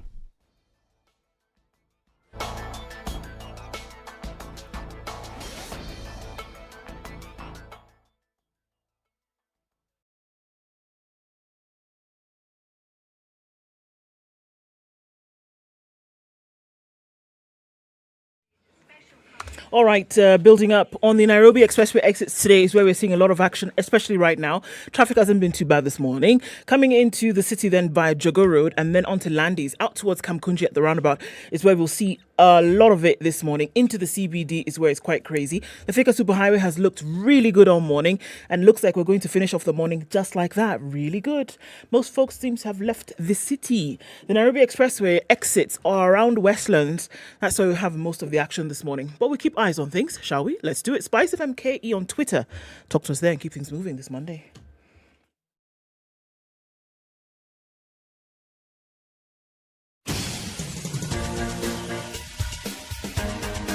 This is The Situation Room, the home of hard-hitting political commentary and penetrating insights about the state of the nation. This is a talk radio experience like no other. The Situation Room, a place for hard truths, debates, and elevated conversations. The Situation Room, witty, political, engaging, deep, controversial. In the room, we have C.T. Muga, researcher, academic, seasoned political observer, a fountain of wisdom in these politically uncertain times. Ndu Oko, Nigerian by birth, Kenyan by choice, communications expert, Pan-Africanist, a truth seeker and believer in people power, and Eric Latif, agent provocateur, the man in the chair, seasoned journalist, news hound, a man who believes in punching up, not down. This is The Situation Room, the only way It's to 7.5 start your minutes day. after 9. This is The Situation Room. It is Kenya's biggest conversation. What is it, Ndu? Why are you so excited? Sophia is here. Ah, it is Sophia. It's the Sophia factor. Sophia, good morning. Good morning. Huh? So what have you given Ndu bana? Mbona hujanipatia mimi hata mimi nisikuwe na raha namna hii? Chocolate. Chocolates. Chocolate. Yeah? Mm-hmm. Okay. Sophia Wanuna is a deputy editor in charge of broadcast at Standard Group. She's here to talk about the wall-to-wall coverage that the Standard Group is rolling out from today up to the day the new president is sworn into office. Yes? Amen. Yes, that concludes the electioneering period. And then tuendelee na maisha. But hey, I know, right? yeah. But before we welcome Sophia nicely into the show and she gives us chocolate, CT has the day's proverb. Right. If one is not in a hurry, even an egg will start walking. If one is not in a hurry, even an egg will start walking. Pole ndio mwendo. Ndio hivyo basi. Yeah. Haya. Hata yai litatembea. Kuchelewa sio nini? Sio kuvunjika kwa yai. Sio kukosa kufika. Kuvunjika kwa yai sio mwisho wa yai kutembea. Sawa.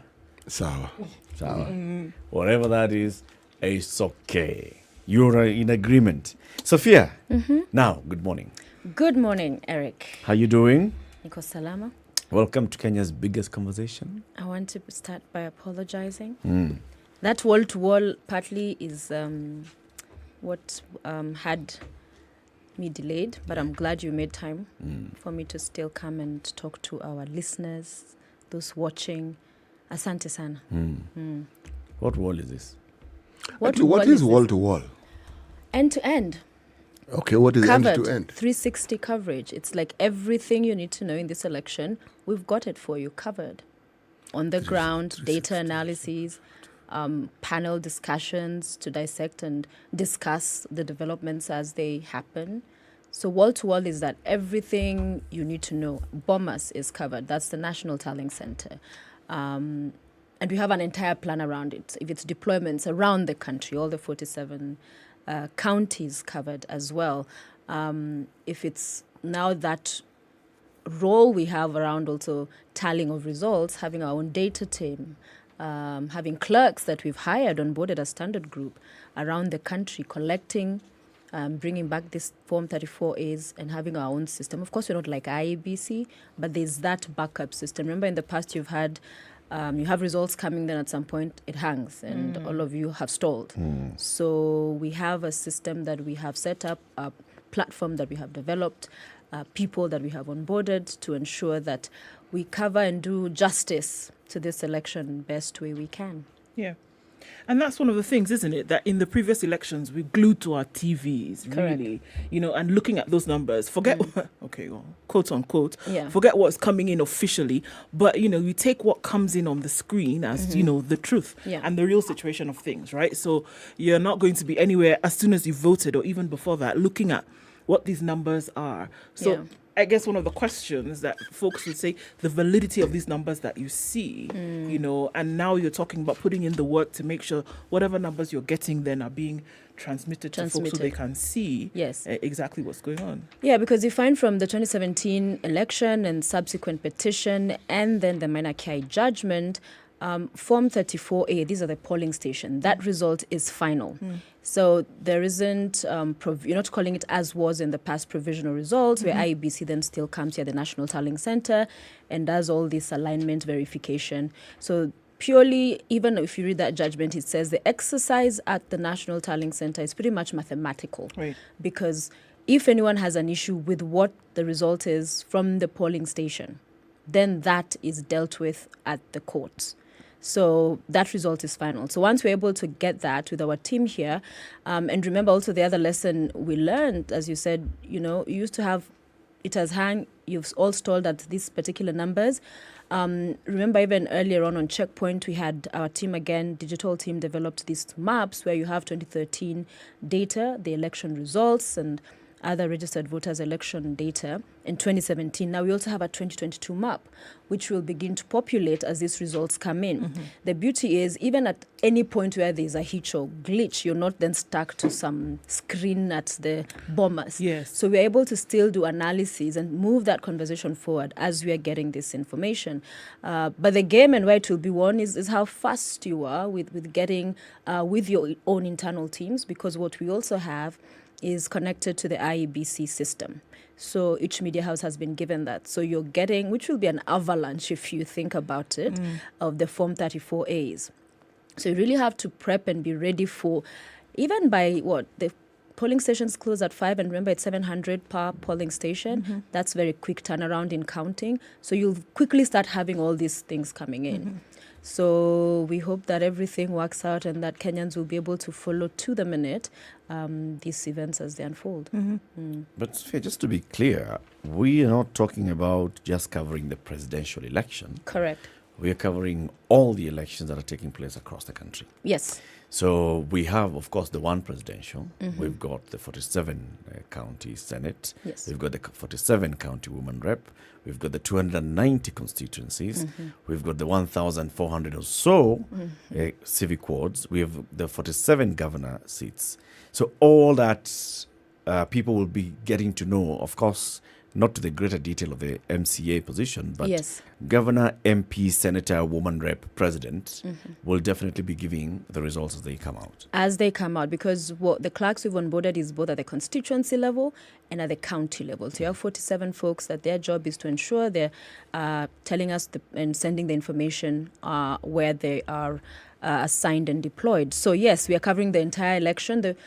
By day 2, 3, you'll have a lot of the projections or confirmed wins as announced, and especially for the woman rep, MPs as well, and we'll be relaying that information as we get it. So the screens will be very busy because there's a whole lot of data that's coming through. And what we've done is our team as well developed new graphics to allow for us to easily communicate all that's happening. So that, for instance, at any given time, you have split screens that are giving you the results if it's at the presidential level.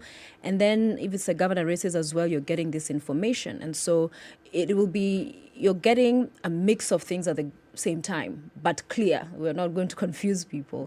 The thing is how we structured the system and flow of information is such that it's spacey, it's up to date, but it's also across all the races. So, of course, the biggest one is the presidential race and the results there, but we have got these other ones covered as well. So both on our map analysis and projecting the same, but also on the graphics that will appear on screen. For the MPs, we'll just have them on scrolls because they're quite a number, 290. It will be very crazy to try put that on screen. But yes, we have the entire But of course, covered. we'll be looking at, the big names. Correct. For example, if a big name drops, if a Yes. big name loses, then that also then pops out and says, all right, so this is what's happening at constituency X.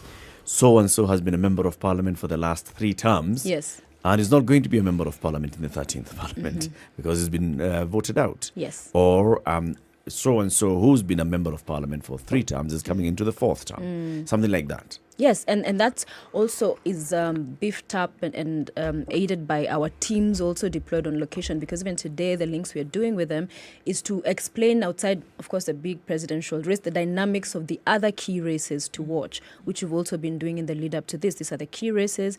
These are the permutations that we witnessed so far. So even at the point a big fish, or they're called big boys or girls, fall off, or we get to see some interesting developments, we'll be able to put into perspective and get reactions on location, how that is panning out. So yes. So is the wall now? Have you understood this wall? Is the wall now walled enough?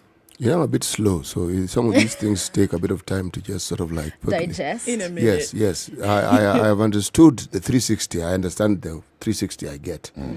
So essentially, what we've been told is that everything that has to do with the election, blow by blow, getting granular, in detail, right across the 47 counties, will be at our fingertips. Yes. And that is what the wall-to-wall is, and that's what the 360 is. So that is my understanding of it. We are together.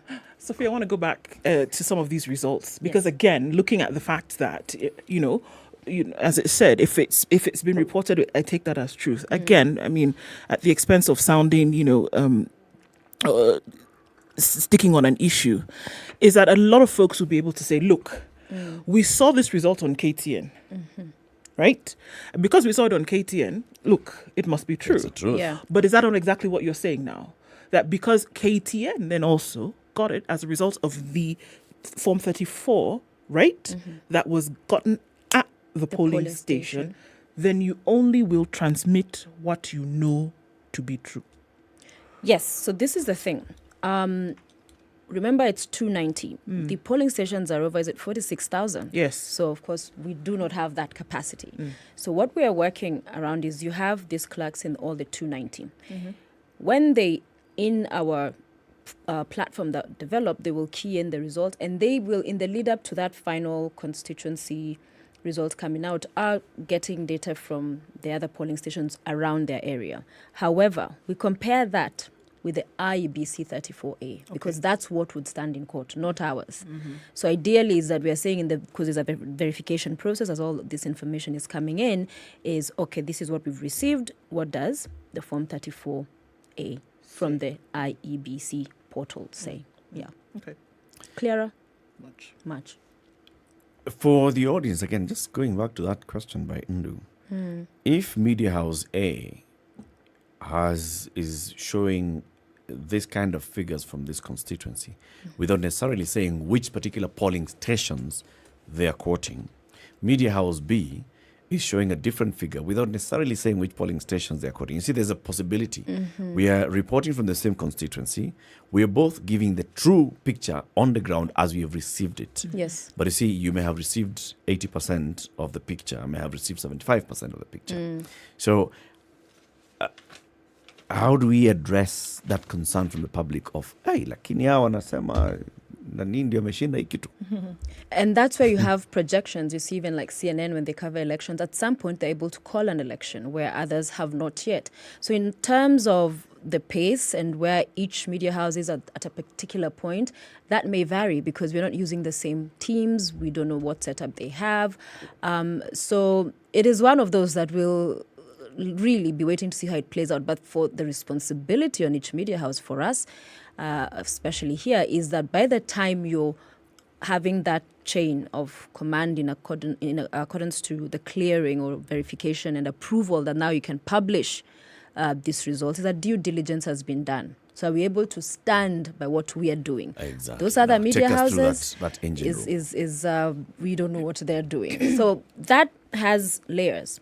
So from the data team, which is a digital team, there's the platform that has been created. These individuals, the clerks around the country will be able to send their data in there. However, there's backup for if systems fail, they're unable to log in there or whatever.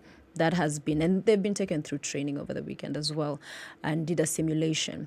Thereafter, then you have a team that is has been throughout the evening. You have all these over 40 people seated, right?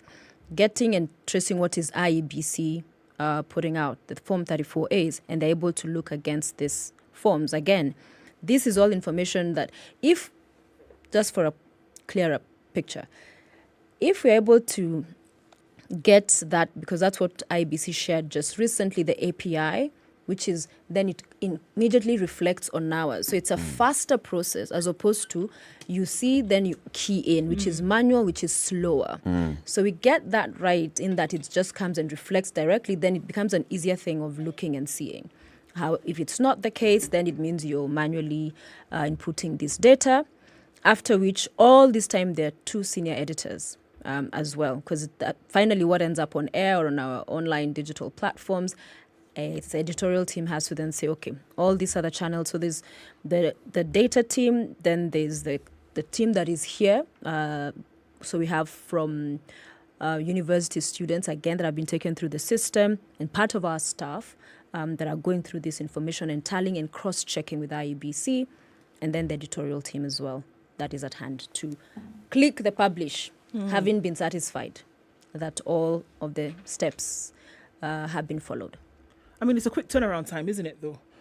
In terms of then when you get the information and then when you now must be satisfied and then click to publish. It has to, isn't it? And that, so it's verification for verification purposes, and then also trying to deliver this information in a timely manner, because you have folks on the other end of the TV screen who are waiting and saying, okay, so what does this look like? So how do you handle that? And that will be the biggest task on our hands, because it's literally first just thinking about the amount of information that at any given, even 1 second, is coming at you and to you is huge. But the thing is, we have quite a number of hands on deck. So it's ensuring that we then work like a well-oiled machine, that this is flowing, and that these teams are 24 hours, so that you don't have you have many people at the beginning, then they start falling off, and because that's when you start experiencing a lag in the in relaying the same results. So the thing is that everyone is where they ought to be and should be, and are doing what they must, and we are ticking all these boxes quickly as we put the same on air and publish. Yeah, may not be the clearest picture, but it will be a picture. But it's a picture. But does it have to? I mean, clear by whose standards? I mean, what you're presenting is what you've received. Yes. And what you've received is what is happening at the time when whoever is relaying it to you has received it. I mean, any situation that is evolving like an electoral process, clarity, as we call it, may come at the very, very end. True. But as it's going on, even if other stations have different information, as you said very correctly, you do not know and you cannot speak of the systems that they have and how it is they're going about collecting their information. You can only speak about what you are doing and how it is you're collecting your information. And I'm sure they'll say the same of what they are doing. However, the common thread is that we will be informed. Yep. Most important thing. Yes, we will be informed. You will know. And should a problem arise, we will also be informed, or we will see. So it is a good thing that this particular space with every electoral cycle keeps opening more and more and more. So you are given the information. You may not even require to ask for it, but at least you have a reference point. And I think where it comes in handy is when you now want to query and you want to ask, okay, at this point in time when you said this, what exactly was happening? And how exactly did you arrive at this information? But the thing that I am finding more interesting is how this information is going to pan out when I compare them what the pollsters have been saying. This is the thing that I am looking forward to. You're waiting for that. I am really looking forward to this one. But you know, it's interesting, even the point that Eric made earlier about one is watching this channel and the other and different information. I mean, at some point, we were exploring working together as the players in the industry so that it's easier, and also it removes whatever issues may arise from these guys are way ahead with some figures, this one's at this end, and it's all over the place, because again, you're all over the place, it just creates confusion, or people are like, so this one we don't trust, or this one, what's wrong with them, or what are they trying to achieve? However, again, that is a space, is a lot of room for improvement, like what we did with the presidential debates, the synergies we saw there, and being able to do this for democracy, for country, in taking forward these conversations around the people who seek to hold high office. This is, in my view, a ripe space to, in the future, explore how we can come together and pool our resources together, and then be that layer that is, yes, publishing this information, because you can still compete on other platforms. It's on the other fourth areas. estate playing its role. Exactly, yeah. So in the democracy. What prevents that? What process. would call this? It's a process. It's a Of course, process. it's a process. It's So coming what to process it's coming prevents to us? an understanding of do we have common interests, or do we stand to? Of course, these things they start with if we are working together, then I don't have the advantage. Yeah, which I disagree. If I don't have the advantage over you, then how am I going to be saying that I'm the one who's better than you? Myopic in my view, because you're only looking at it from actually you have an advantage at this particular point. But if you're able to do this, then you can still go back and compete on everything else. Exactly. On the analysis you give and everything. And the studios you have, and your anchors, and your graphics. If what is at stake is something as huge as what our elections tend to portend, then the individual interests which were subdued during the process of the debates, surely the gains from that ought to point one in the direction that this one event coming together is of far greater importance than the fightings and the competition that we have on a daily basis. Because immediately after the election, we can go back to competing by all means. Correct. But on this one, because the media has shown itself capable of uniting at very, very crucial times in its history. Yes. Now, this one, in my opinion, there'd be more to gain, infinitely more to gain as the media, as the fourth estate, if one could show that. Because this unity people keep speaking of, then it means that the media would actually be the front runners in showing people how you can actually arrive at unity, despite the fact that you are competitors. Correct. So it's an opportunity missed. It is. Well, yes. And then the formal media has a common enemy, and this is the informal media. And the informal media in this particular election, we're going to see it playing out that role as well, where people will be claiming to be releasing results. They'll be claiming that they are present in various polling stations.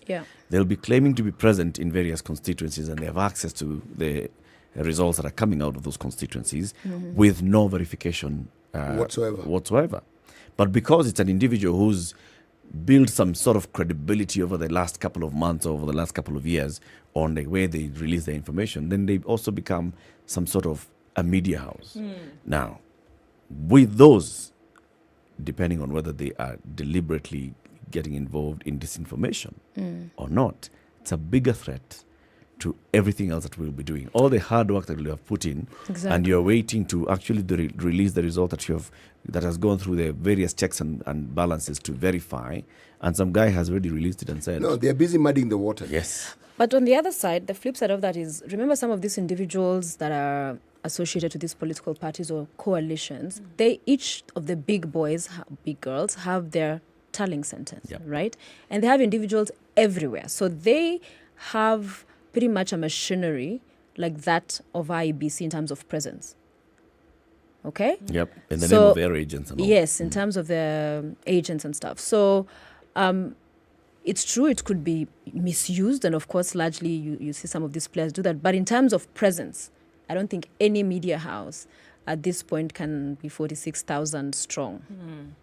None can be, but all together, we could come close it's possible. to that. Let's take a break as we continue this conversation. We're talking about the election coverage, the Standard Group's preparation to give you blow by blow, minute by minute occurrences from across the country as the election takes place from tomorrow up to the day the president is finally sworn in. Because we are saying the president because usually the president will be the last one. To be declared and formally, well, the president will be sworn in before many governors, but by the time governors are being sworn in, that theirs is done and dusted. It's from voting tomorrow, from polling centers opening to voting, to the process of voting, to polling centers closing, to counting beginning, to results starting to streaming out of the polling stations. all the way to the constituency, to the county, to the National Tallying Center. The results coming out and solidifying, the results being announced formally, the results then being challenged, the winners being sworn in.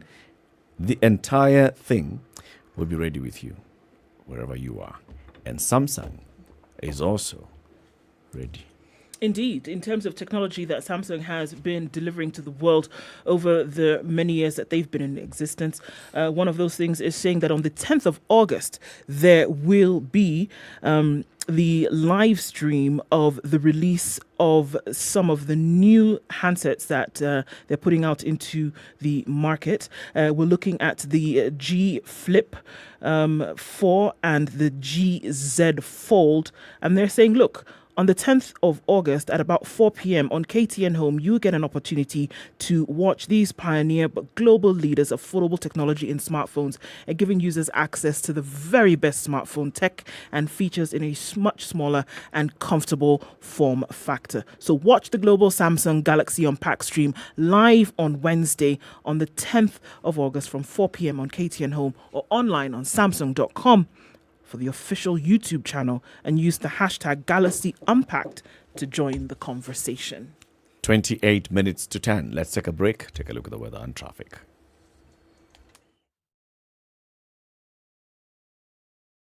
This is the Situation Room, the only way to start your day.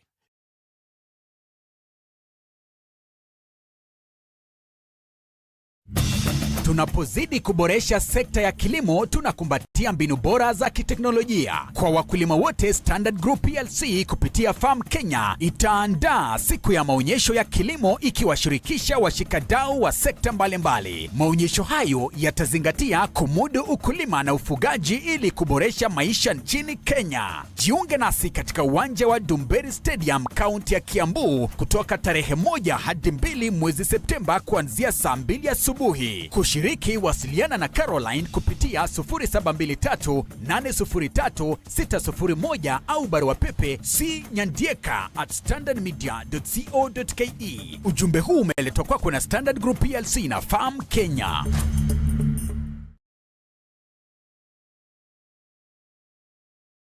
London Mulo and DJ Absolute. When the gang is together, you know it's Sugar and spice. Great vibes, conversations, a lot of humor. I like to say we don't give an F, we give 3 Fs. You and I are in this relationship, so it is me to tell you who we are. When you ask a chick, how many guys have you been with? She's like, including you.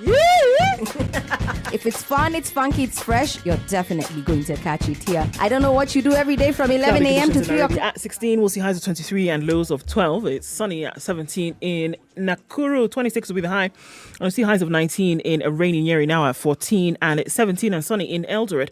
Highs of 23. All right, it's still raining in Mombasa at 23. Highs of 27. 27 will also be the high.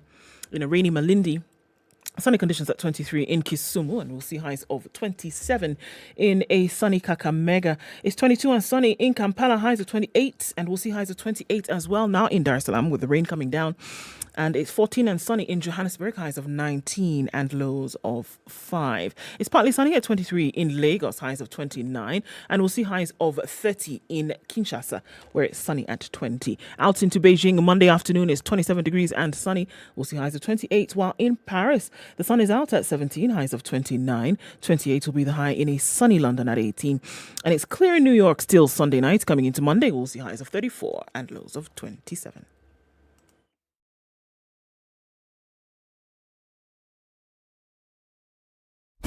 Classic soul, R&B, smooth jazz, neo soul, and nostalgic ballads. Make some noise. Yeah. You're listening to Spice FM. All right, hasn't been too crazy of a day with traffic today. Jogger Road has been all right. Getting into the city, Landis Road is where you see the most pack. Langata Road has tried to give some traffic this morning, but I think she's given up and said, nah, forget it. Let's just get on with the day. We're also looking at it really smooth on Uhuru Highway, getting out into the city, coming out of Westlands, looking good as well. Thika Superhighway said, nah, didn't even wake up and said, okay, let's just go through Monday and see what Tuesday has to offer. So it's been a good morning so far. Let's see what happens through the day. Talk to us, SpiceFM KE on Twitter.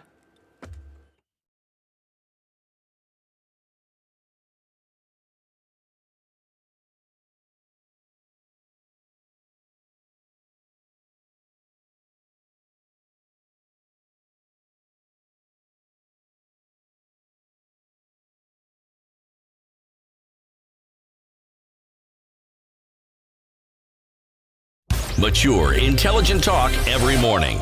Spice up yourself.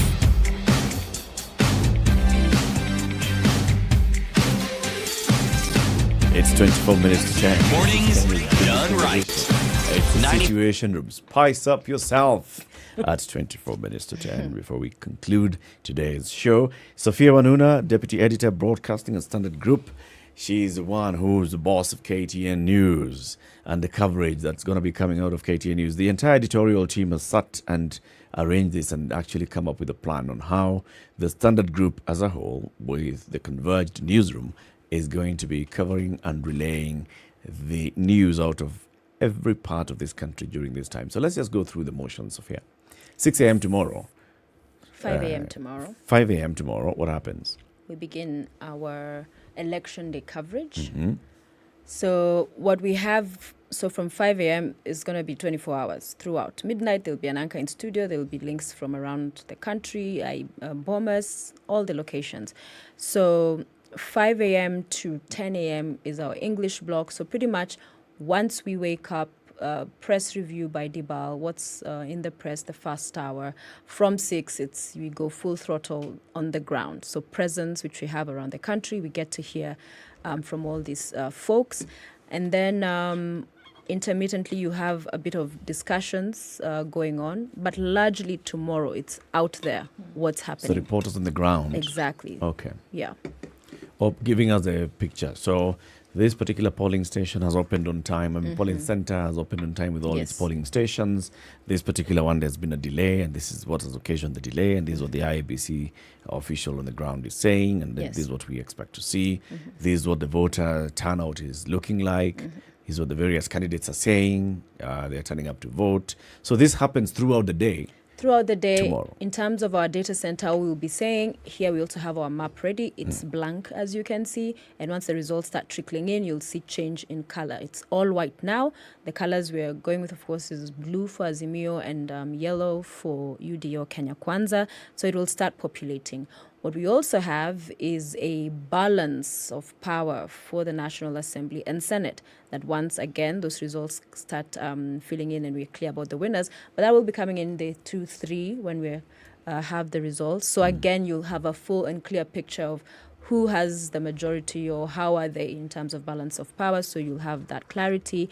But throughout this coverage from tomorrow onwards is that you have a real situation being painted of what's happening on the ground. As I said, Bombers will get very active from evening of tomorrow because that's the National Tallying Center. So in terms of briefings, remember there's that also every day. So in case there's a big issue somewhere, that's where, of course, we expect that coverage.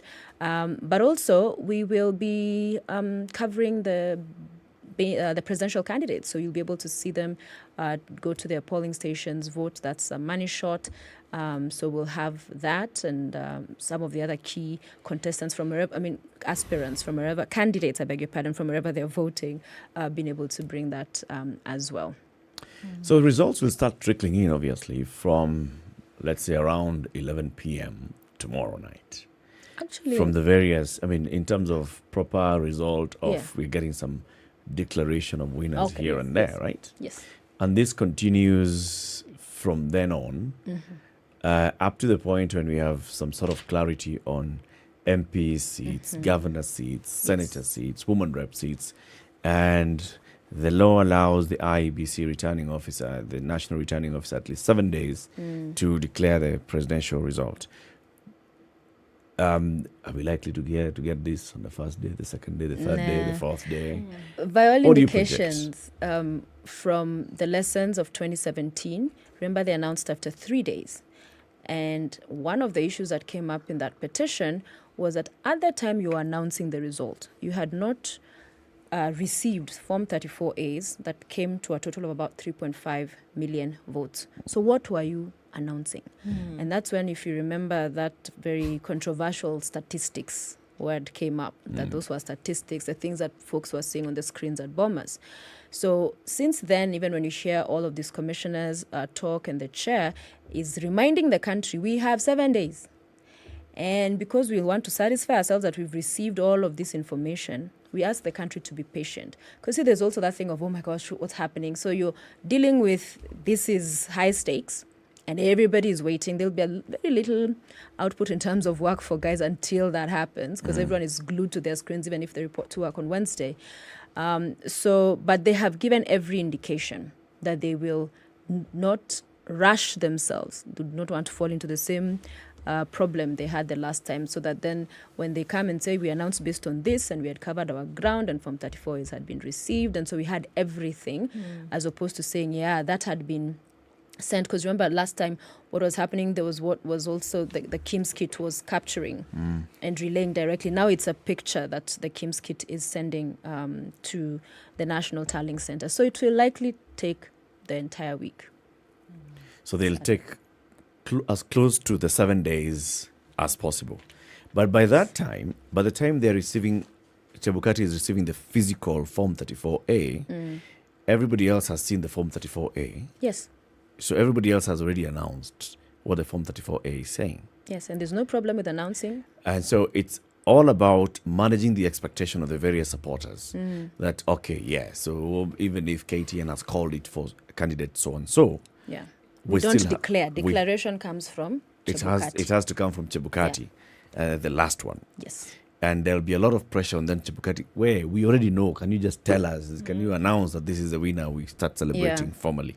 So there's that management of the expectation as well. Exactly. The public. Which is what they've been speaking to, that because we were told this, we are looking to cure that by ensuring we've ticked all the boxes, so that because if there's a petition, which chances are high we may have one, we don't know, you don't want then to go back to the same issues, because then you did not learn, and it was straightforward. Make sure you have all of this sorted at the point you're announcing the winner.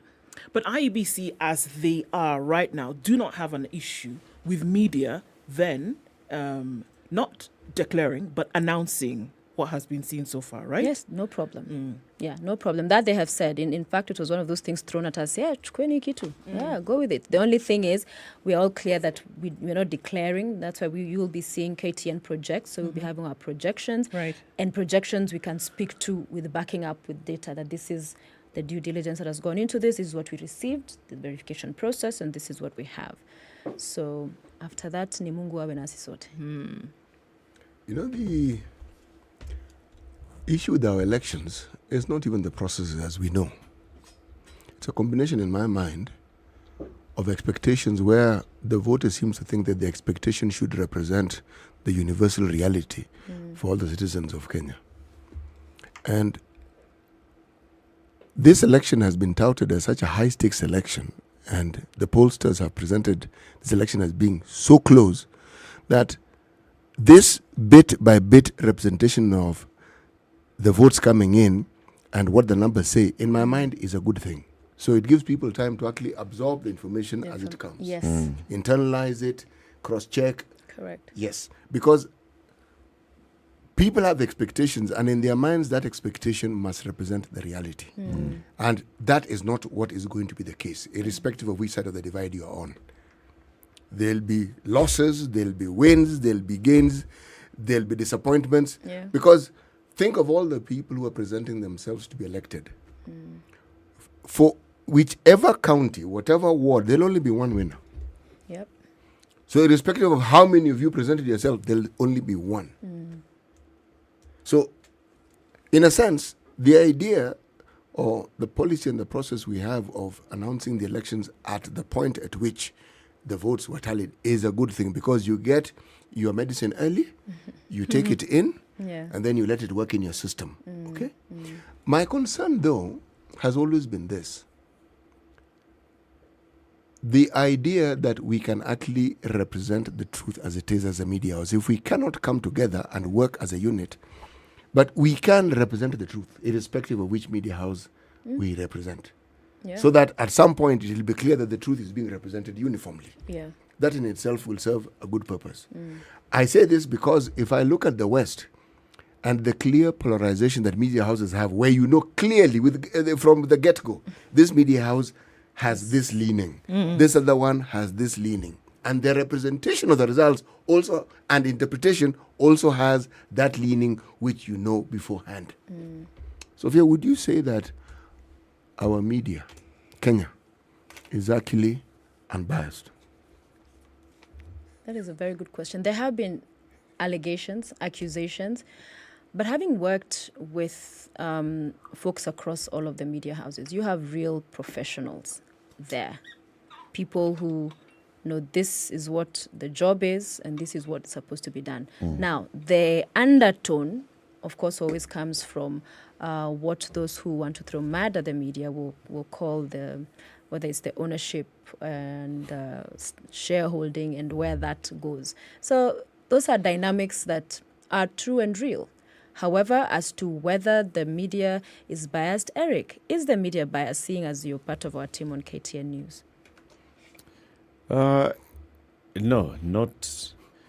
There's no policy of bias in any media house. Individuals who work in media houses may have their own individual biases, but then that's not the editorial bias of a media house.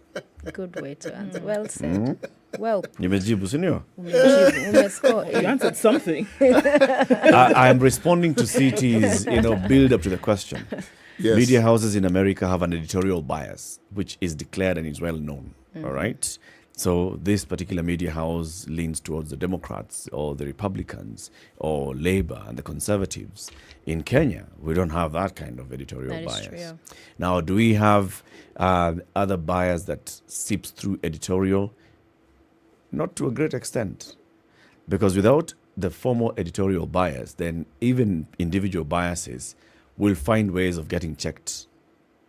So there'll be checks and balances. I may have my particular bias towards a certain candidate, but then I have my colleague who has another bias on the other side, and then there's an editor who has a bias from a different side. And when all those things come to the table, it all boils down to, all right, so what is the point? We all agree on the one basic thing. What's the news? Yeah, what's the story? What's the story? The rest, the angling of it and all, that's yours. But can we just be safe here? What's the story? I think that plays a big role in, there may be, just to continue with the answer, there may be what, Sophia, you had said, the public perception. And the public perception is based on very many things. One, the public perception is, because this person's name is this, then they are definitely supporting these people from their side. Yeah. Because the owner of this station plays this way politically, then definitely their station also supports that. But which was actually one of the things I chose to use Wanuna as my second name. I remember early days. Why? Because I found when I used my surname all the time, it was like, kwa hivyo wewe ni wanani. So it throws people off. Not that, and of course, your name betrays you. Yeah, exactly. So, anywho. You know, I ask, with reference to the fraternity of the media to which I belong, is because I've been thinking about how we have presented these elections as the media from the get-go. And I have been of the view that we have overemphasized the election to the detriment of other key issues that have been happening in this country, like drought, famine, people going hungry, the numbers increasing. So it's like what is happening in the electoral sphere took center stage, and it was the most important thing. And I'm saying it isn't, and it wasn't. It's important, yes. But there were other things that are happening in the country that required attention, and we were in the position to have highlighted it and made it a priority, because when we do so, other people take it as a priority. But we didn't. So I am saying we had a bias. We had a bias towards the politics of this country. Okay. Is it the media or is it Kenyans? And we, the media in Kenya, come from which country? Are you talking about, is it the audience or is it the media? Yes. I'm talking about the media. We, us. Sisi. Sisi, yes. Si watu wengine? Sisi ni wanasiasa. Sisi wenyewe. Sisi. That is my position, if I look at it. Okay. Yes. If as looking at the events of tomorrow, Sophia, and then just saying, look, over tomorrow and then over the next at least 7 days, in terms of responsibility. We started off the show in the morning talking about the responsibility now that lies on the shoulders of Kenyans to go out and cast their vote. Yep. But then I look at it as a huge responsibility that also then rests on the shoulders of media to then be able to share an authentic position of the situation on the ground. And now talking about the different things, the different hoops now that, just media has had to jump through to make sure that what is being delivered then is an actual, true and honest representation of what's happening. I mean, facts first, really to say this is the situation. Yeah. What would then be your commitment to Kenya at this point? Because here there is people will wake up at very early hours of the morning. Some will not sleep to go out and vote. What then would be the commitment after Kenyans having gone and voted? The commitment to then say, okay, we're going to tell you what's happening around the country, until the very last ballot is cast. And counted and results announced. Because what we have had before is a newsroom that is live up until 11. And then we have our other programming. This time around, the structure of the newsroom is such that across each second of the day, it's covered live. And this is within the HQ and outside where we have our deployment. So that as it happens, you have the English Kiswahili block. So you don't have your usual programming where now we are going to this business show with this. That has all been collapsed into what is Kivumbi 2022, which we began, by the way, a year ago. We had a weekly show, the lead up to this. So this is when now the finale, grand finale, which is the election. And so we are live throughout the day that as it happens, we'll break it. We'll have a lot of breaking news. But also putting into perspective what's at stake, the analysis around understanding, okay, this has happened. What does it mean? What does it portend? So putting into context all of these things, because there'll be a whole lot of information coming. So there will be that taking a step back to say, okay, so we have this and this is what it means. But also ensuring that across board, whether the key stakeholders in this election, we're able to bring to our viewers, our audiences, what is being said, because IEBC will be having the update, security, the returning officers. So as news happens, we will be guided really by what we feel at that point is we must bring to Kenyans. Of course, being sensitive to, there have been an alarmist claims, things of, this and this is happening. So there's always that role we are told to be patriots. I wonder what you all think about that. That there are some things that could happen, but maybe you shouldn't broadcast that or show that because then it goes to just exacerbate incite. So those are some of the, in this machine that has already taken off, there'll be many decisions made on the go, but at the end of the day, it's thinking about the best interest of Kenyans, but to just do our duty as well. Because you realize after Kenyans vote, even for the social media folks, one or two, they cannot be able to cover the entire country. They may know one or two or three other locations, but literally folks will be relying on the media in as far as that countrywide picture of how we are moving from tomorrow. So, What is, so like, there's always a what if, question that comes to play here. And I think a lot of people have been focusing on the what if. The hope, and of course the hope is that things will be peaceful. But then media also has to deal with a what if situation. And so then what is the decision to then cover things that go south? When we say development begets development, then maybe a bad situation then begets another bad situation.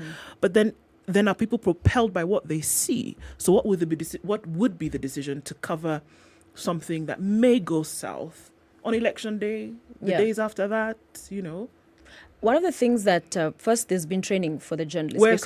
By the way, where previously, Sophia, that media has been blacked out to stop talking about certain things in an election situation in this country, not very few years ago, to say don't cover this, just silence until we say. So then how do you take the decision to do that? Sorry. And I remember it's actually the last election where we had been told not to cover what was unfolding in Kibra. And I remember as KTN News, we said, no, we went there. And then our journalist was actually arrested thereafter. So the thing is, first, from the journalist's point of view, for all our journalists, is that no story is worth your life. I mean, you first, at that point, evaluate a situation. And there's been that training and just to be present, that you can be going for the story, but you don't want the story to take you out. However, in those situations where it's something that is happening, we will show it. We did even with the by-elections, right? There was some issues of, you saw people with the money bags and whatever, and tear gas and all that. So the thing is, there's different, range of, because there's what is organically happening. And so we are telling you that at this particular place, this and this is happening. And then seeking other agencies, if it's the police, what are they saying? What is their reaction to this? So it's a story that speaks to find this is happening, but is there anything happening? If it's not, it should be happening. So calling for that to happen. But I think at the end of the day, we are not to be used by the state, the media, or to be directed, if you like, because that's a slippery slope. It means many other things. So the independence and freedom for us to do our job unencumbered is one that we must protect. Sure. You know, it's interesting that even as we talk about evolving stories during election day, it looks like the process of being in the media and doing what we do and plying our trade is also an evolving process. Understanding certain limits, understanding how far we can go, and primarily understanding the focus of what our duty is. Not just function, but duty. And what it is that we owe, because we actually do owe the general public. Now that tends to be a fairly tall order sometimes. But by all accounts, this election seems like we're going to have, as always, a peaceful election. We always have a peaceful election. It's after the election. Peaceful voting. Ndio hiyo election hiyo. I'm deliberately calling it an election because it's part of the process. Umemalizia hapo. Yes, exactly. It tends to be peaceful. And then. And I'm hoping that and then this time around is, and then we continue with the peace. Yes. Amen. We will be giving that coverage on KTN News from 5 a.m. tomorrow, as Sophia has said. From 5 a.m., tune into KTN and you'll be seeing what's happening. Polling stations opening. We'll be there as queues increase and then they dissipate. We'll be there as polling stations close. We'll be there as the counting starts. As election results start streaming in, we will be showing that throughout until the final one. And on YouTube as well. KTN And News. also streaming live on YouTube. Yes. And of course, when you tune into SpiceFM, for example, tomorrow morning, we'll be having a lot of links with the reporters on the ground telling us, so this is what's happening. The same thing that's happening on KTN. We'll also be talking to our reporters on the ground across the country. So what's happening here? Have we heard of an incident somewhere? We cross over there straight up and speak to our Standard Group reporters on the ground to hear what's happening. And we'll be telling you everything as it goes on. The Situation Room will be bringing you the situation live. Sophia. Yes. Asante sana. Thank you. And you will be on KTN News as well. Oh, yes. Tomorrow night. Imagine. We can imagine. Can you imagine? I'll be here tomorrow night, and I'll be here tomorrow morning. I'll be on KTN Home on Tuesday night with KTN News on Tuesday night with the coverage of that. Wednesday, of course, the Situation Room, and so on and so forth until the final one. Thank you very much, everybody, for tuning in to Kenya's biggest conversation. We go into the election. We remind you of what we've been talking about. It's got to be peaceful. It's peaceful before, it's peaceful during, it's peaceful after. The NCIC has been championing this election bila noma. Penda jirani yako. Muangalie ujue jirani ni yule tu. Yes, it's your first port of call whenever you need something. Have a lovely day, folks. It's now 10 o'clock.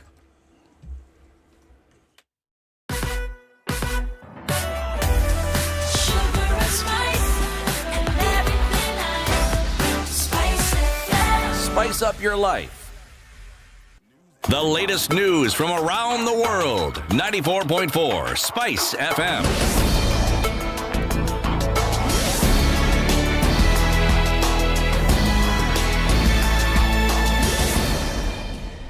Good morning and welcome to the special coverage on everything general elections that is slated for tomorrow. My name is Dennis.